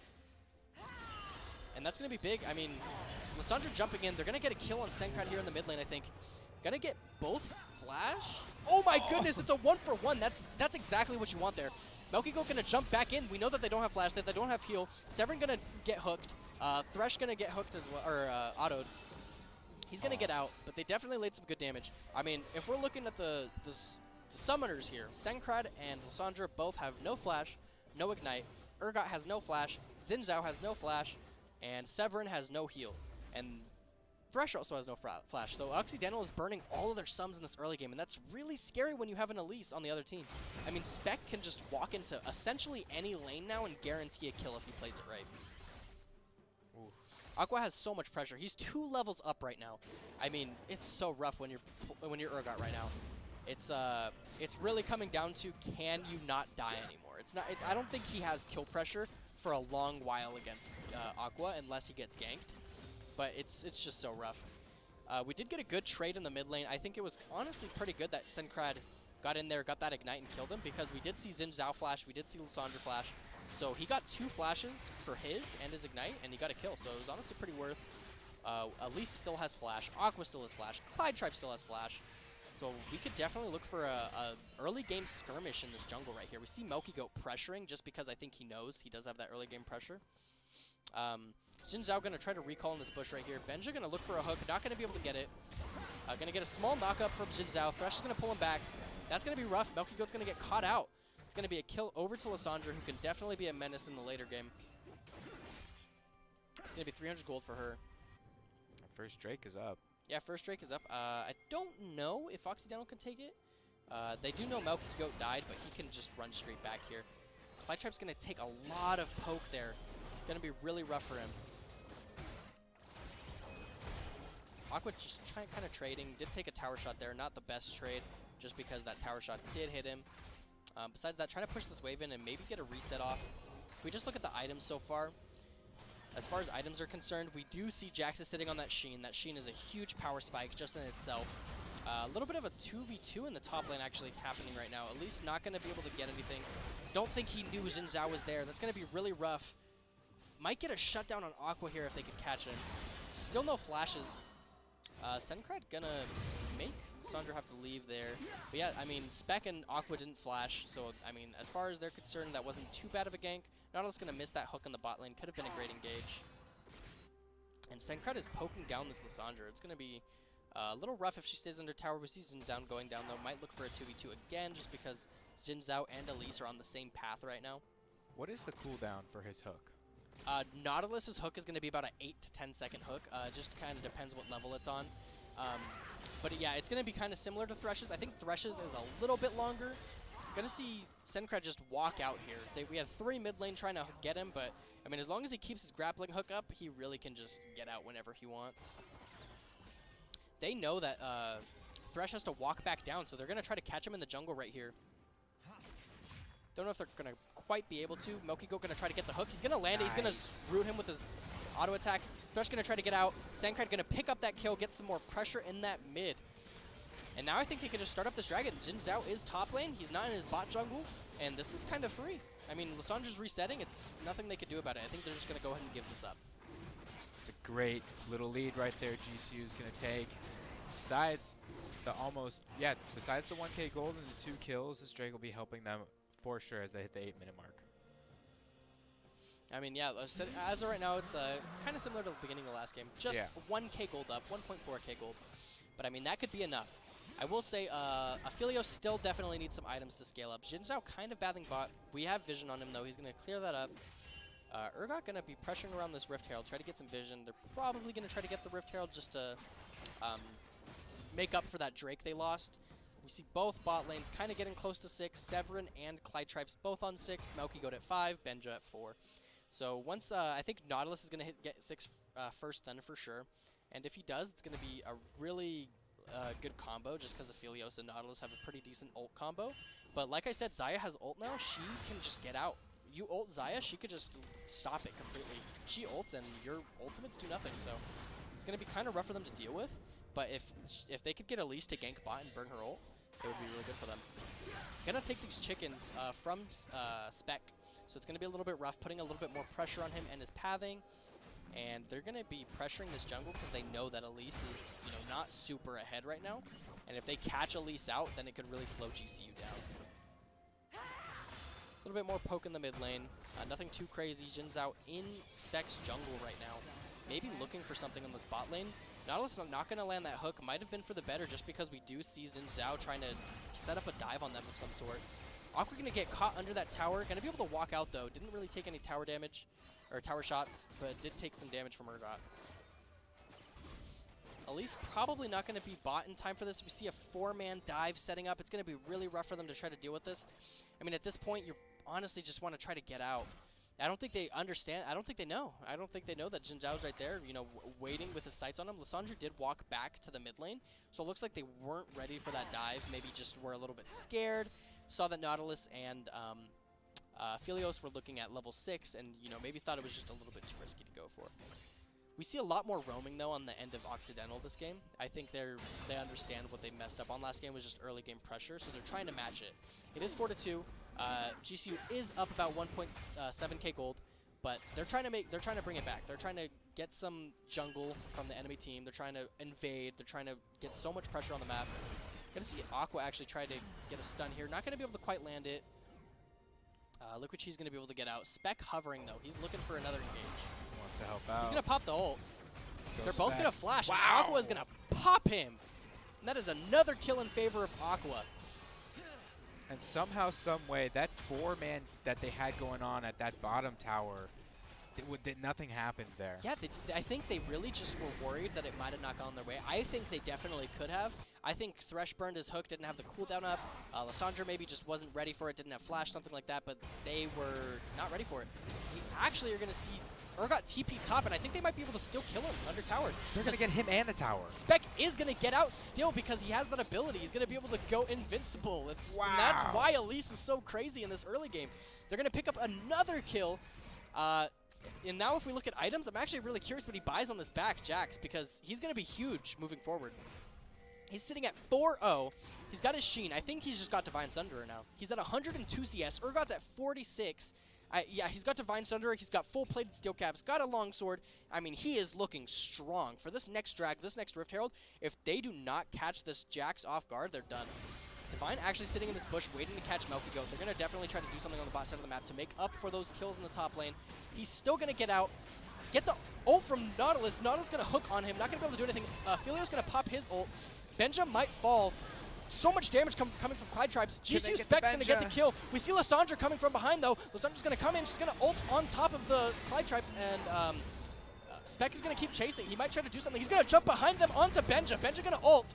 We're going to see Akshan pop his ability. He's going to ultimate and kill that Thresh. Coming in from the Spec top, trying though. to survive this, and he is going to live, and that is going to be a 3 for nothing, actually, in Was the that favor. a team wipe? Not quite, but it Close honestly enough. might as like that's 10 kills to 3 now. GCU has done a perfect early game in my opinion. I mean, Great they are sitting at about 5k gold lead, and I mean, every lane is looking huge now. Akshan's sitting 4-1, Jackson's sitting 4-0. I mean, Spec is 1-0-5. He has 62 CS.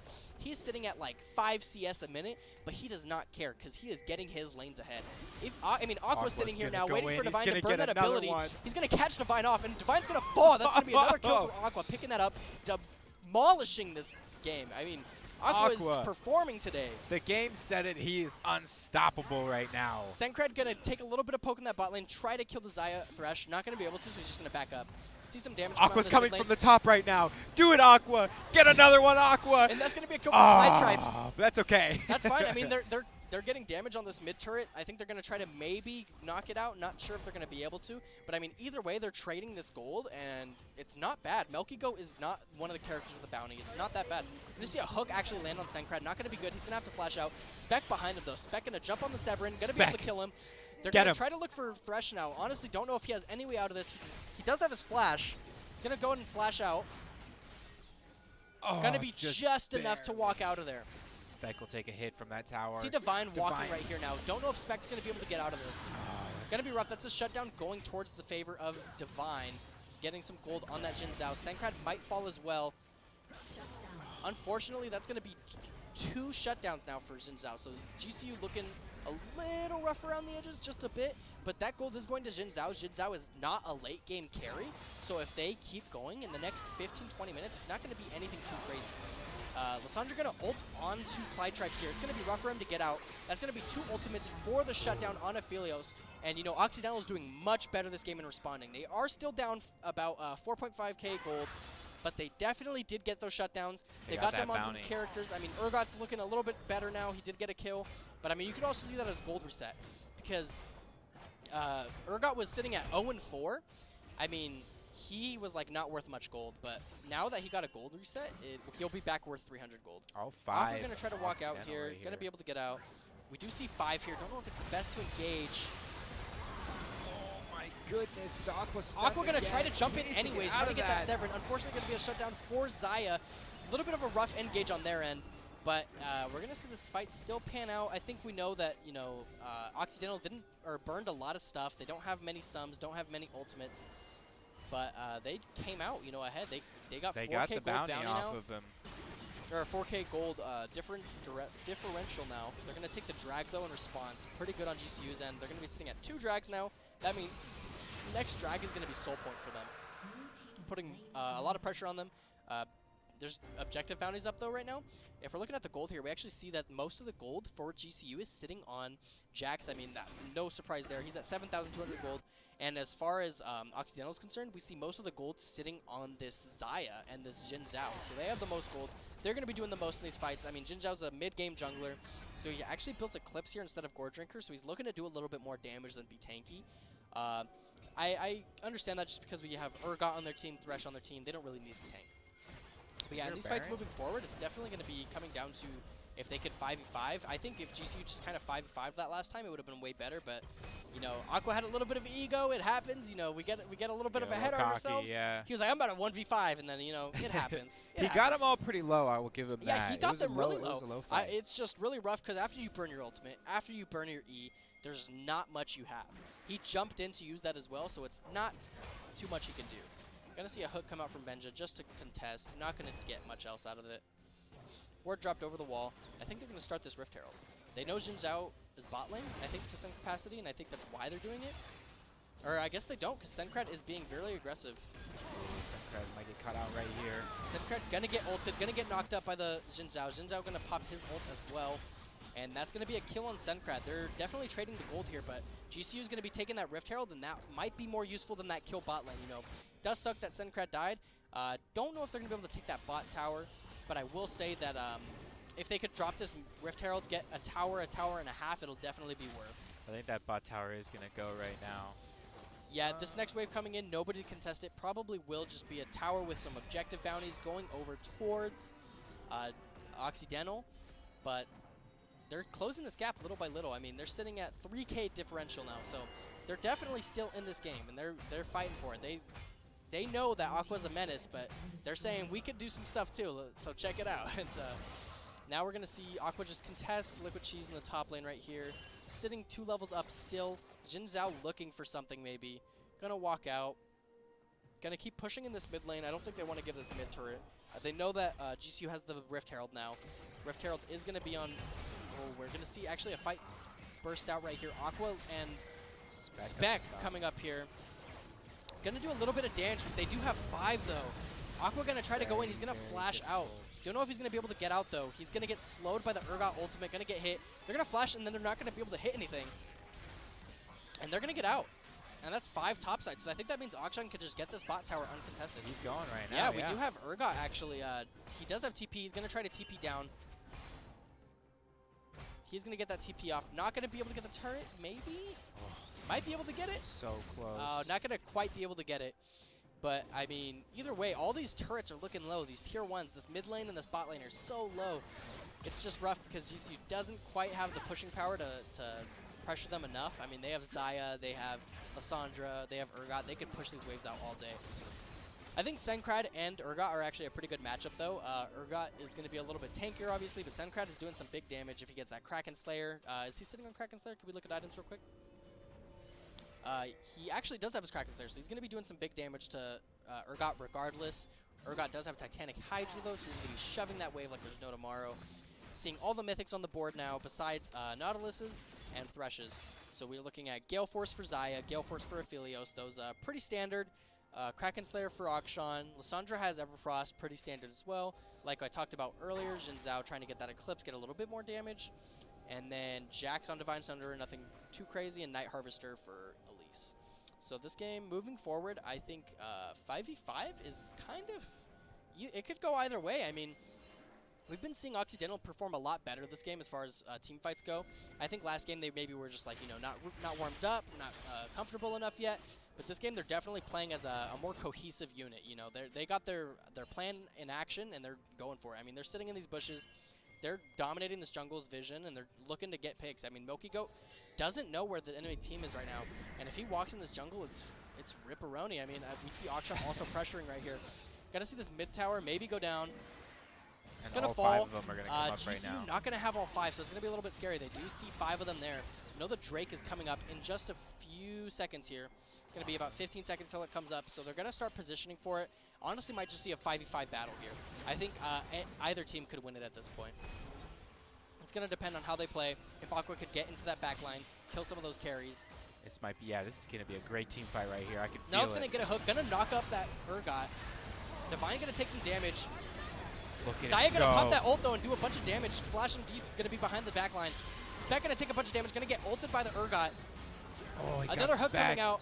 Milky Goat going to catch him. Divine going to take some damage, and he's going to fall to Aqua. Aqua's sitting at so much damage. And they're going to try to take out Aqua, but Aqua's going to come back. Clytribe's going to finish him off. And we see Clytribe taping down the Severin and killing him. So that's going to be double kill for Aphelios, double kill for Clytribes. He did burn his flash. But, I mean, that's a Drake, another Drake for GCU. You know, I got to say, it was looking really rough, but, I mean, Aqua's just so strong. I don't know how he didn't die. He was in their backline for like 4 or 5 seconds. I mean, it's just crazy.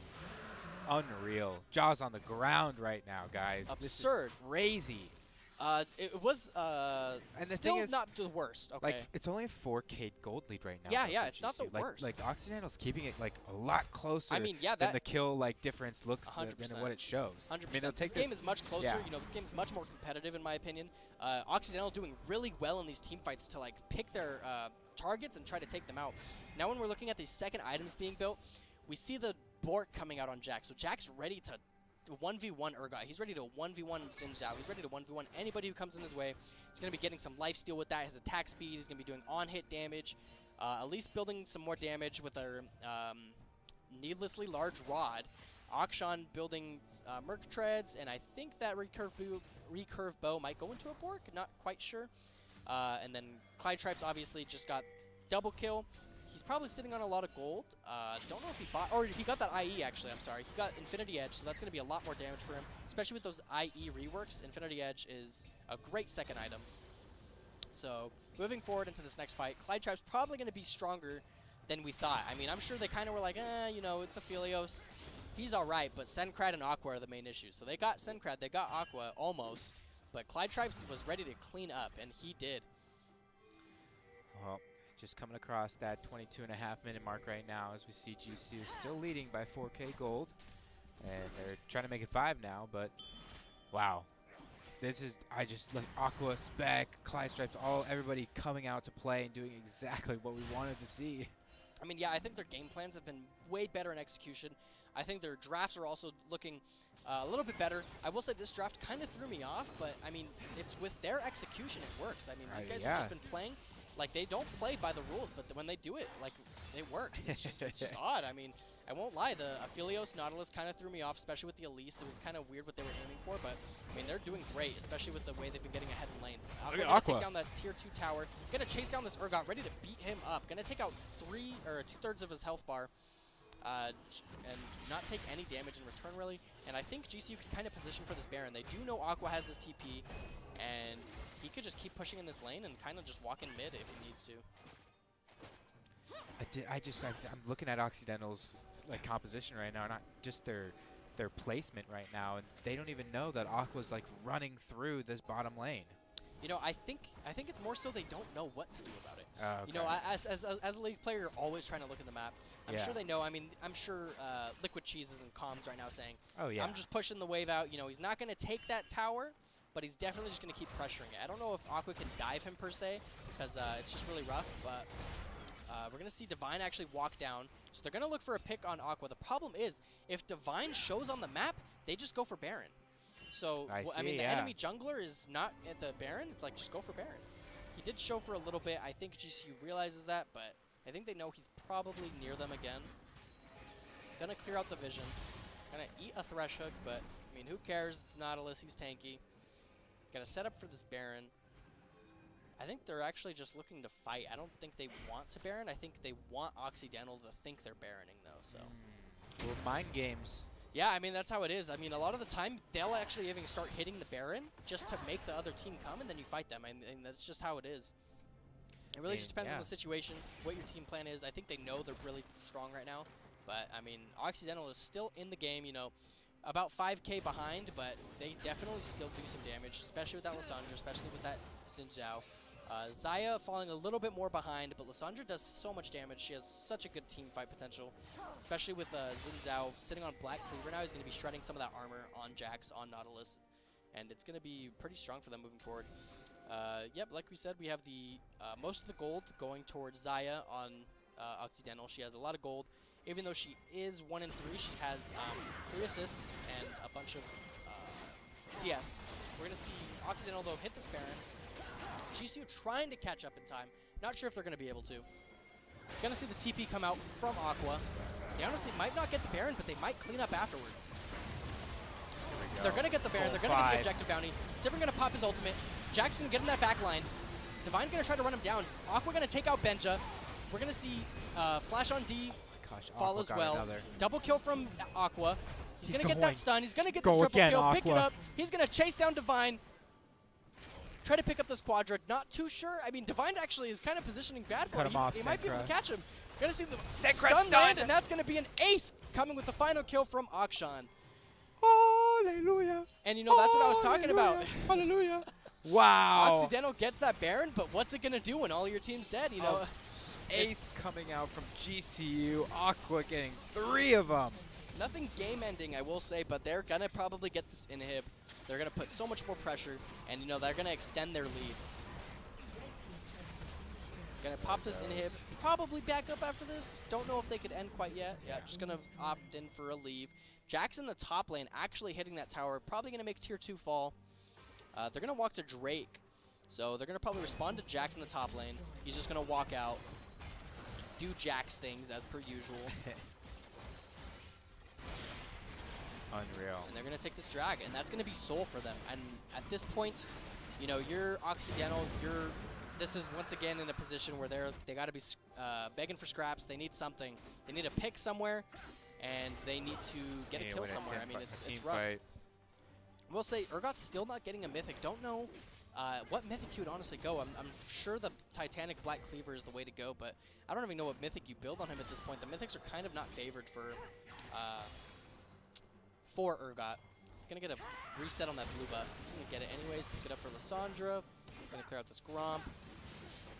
Looking at Black Cleavers over the board. We got 2 Black Cleavers for Occidental on Liquid Cheese and Divine. Aqua sitting at 9 and 1 now. 9, 1 and 5. 550 gold bounty, 250 gold bounty for Clyde Tripes, and 150 gold bounty for Milky Goat. So this game has been kind of escalated to the point where GCU is like ready to take them out. I mean, they got to put some pressure somewhere, probably in the top lane, maybe the bot lane with Aqua. And they're looking for a catch here. Gonna hook him, gonna catch him. Divine gonna pop his ultimate, gonna get knocked up. Gonna be able to get out with Thresh. Senkred gonna get caught out. Gonna flash over the wall though to get out. And that's gonna be just a little bit of damage. No kills there. We did get the Senkred flash. We did get the Xin Zhao ultimate, Senkred ultimate, and the Nautilus ultimate. So we did burn some ults as far as GCU is concerned. And Milky Goat kind of looking for a hook. Might not be able to get it, though. Clear out some vision. Keep bullying these guys. I'm looking to see them walk top, try to take a tower. Don't know if anybody could really deal with Aqua, so I think that's why he's just pushing in this bot lane. He knows that nobody can really catch him unless it's, 3v1, 2v1. So he's going to keep pressuring. And we see Clytrap's pushing this top lane in by himself. C4 in the top lane. So I think Aqua's going to go ahead and pressure this bot lane, try to do some damage. Going to take a little bit of poke. Might get ulted here by Lissandra. They're going to look on Aqua here. Probably going to get ulted. Going to get jumped on by Xin Zhao. And that's going to be 950 gold going towards Urgot. And, that's a rough situation, but I think they really just have to try and make something happen there. Unfortunately, they couldn't get this top wave in quick enough to get it. I think they might still take it just because. Not quite. They're going to... Chipping away, though. Yeah, just do some damage, back off for now. Unfortunately, that is 950 gold going towards Liquid Cheese. Luckily, I think he's to the point where he's pretty behind. He's not going to do insane amounts of damage with that. Definitely going to be helpful, though. I mean, he's probably going to be getting another item with that, at least. And it's going to be rough for GCU to deal with him a little bit more because he's just building tank at this point. He's sitting at a lot of health, probably sitting at about 4k health at this point. And Aqua and Senkrat are going to probably have to be the ones to deal with it just because Clytrapes doesn't quite have the damage for it yet. If we look at items, I think Clytrapes' third item is going to be looking for either a... Oh, he actually got a Bloodthirster, so he's got Bloodthirster. I'm hoping he's going to get some type of Lord Dominic's Regards next, an LDR, get that armor penetration. He's actually going to be out of position here, trying to get this Raptor's going to take it, though. Luckily, Divine misses that ability, so he can't jump on him. Clytrap going to steal some of that farm, walk out. Some vision still sitting on the map in this game. Around the Baron, I think the next objective will be the Baron coming up in a minute and 4 seconds. And that's going to probably end the game. I think GCU is just looking for that. They don't want to take anything risky. They tried before. Aqua got cut out. 950 gold gone. Like, all right, we'll slow it down. We'll take the Baron. We'll end the game. So they're going to probably either give the Baron and try to do what they did last time, or they will take the Baron very slowly to try to bait Occidental to walking into them, like I said earlier. We also do have the Elder Drake. If they can't end with that Baron, the Elder Drake will be up, though, in a minute and 54 seconds, so it will be a little bit longer. But like I said, if the Baron doesn't quite work out for them for some reason, they could always just get the Baron, get the Elder Drake. The Elder Drake will automatically execute anybody under 15% health. So it's really crazy, I mean, in team fights. So it's like way better for team fighting, way better for killing people, especially when you have Jax doing so much damage at once. Yeah. It's like those squishies just die a little bit easier, and that helps them out. Positioning for this Baron now, coming up in 5 seconds. Gonna take that Blast Cone. I think they're just gonna try to rush it. There we go. Start poking away. They know. Yep, I mean, they can't really do anything about this vision. Divine gonna walk in. He's gonna jump in.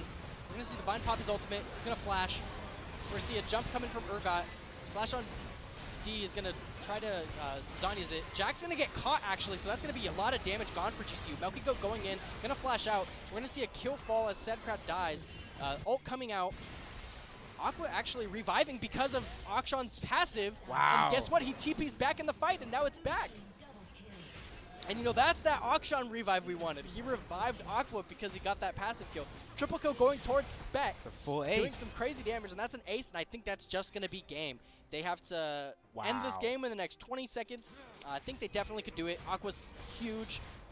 Also, Clytrapes insane damage, and that's going to be Game 2 going towards GCU, winning their first series this split, and that is what we want.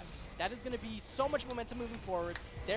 This meta is their meta. They're coming out and they're showing you that we're sick of this old meta and we're actually a team that can contend, There it is. And we're going to end the game 9-3 on Jax in the top lane, Spec 5-2 and 11, 6-5 and 6 for Akshan, and 5 kills, 2 deaths for Clytrapes.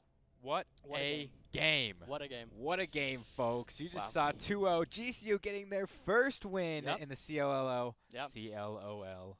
CLOL. The CLOL.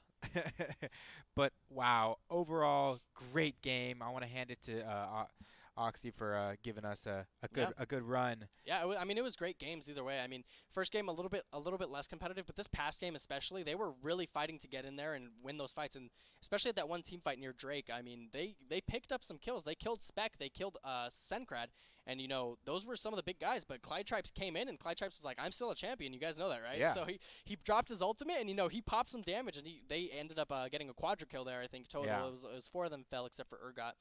And that was like a big point for GCU that they were like, you guys gave us a good run, but we're here to stay and we're here to show you guys that we're the dominant team. That Auction, that ability is yeah, I mean really that final good. fight I didn't even know. crazy. Here's what I'm talking about. I'm learning.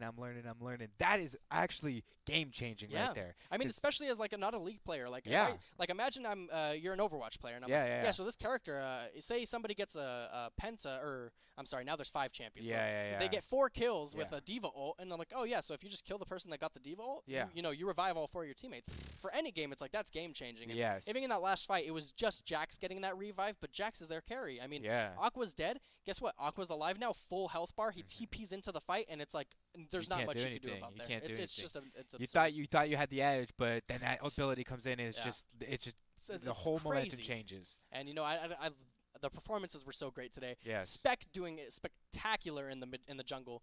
He was ganking those lanes, getting so much pressure there. Aqua obviously gapping the top lane. He got 4 champions banned that game too. Still picked up a champion and still did well on it. That's really impressive coming out in this series. And not too sure about the standings, but I will say GCU definitely probably has a chance now. I think they just keep this momentum going forward. And I'm a believer. I'm a believer too. We believe. We believe. We believe. I love believing in my team, and I think we could do it. I'm really impressed with what happened today. Yes, this is the momentum. This is the momentum. Bring it into next week, GCU. You could keep pushing through the rankings with this. I mean, I love the comp. Keep doing what you're doing, Aqua. Keep doing what you're doing, Spec. That was spectacular. Spectacular. Yeah, that was right. But overall, great game today. We're very, very excited to be coming back here next week and seeing what GCU could put on for us. I'm not too sure who our opponent is yet. We'll figure that out. Yeah, we'll let you know. We'll announce that. Any last comments, words, anything we want to say? I will say this is usually just what happens when you're in the league scene. You always got to ask, who's your MVP? I know you don't know as much about league, but I got to know your personal MVP. I got to give it to Aqua. All right. I got to give it to him. Man went crazy. I don't think I've seen an ace since the last semester that I did casting for league. We saw 2 in a game today. We saw the 4K and the 3Ks happen, but it's a full ace. That is crazy. And all the abilities, there's so much that happens. I'm so glad to be a part of this scene. It's awesome. I think Aqua definitely earned his keep today.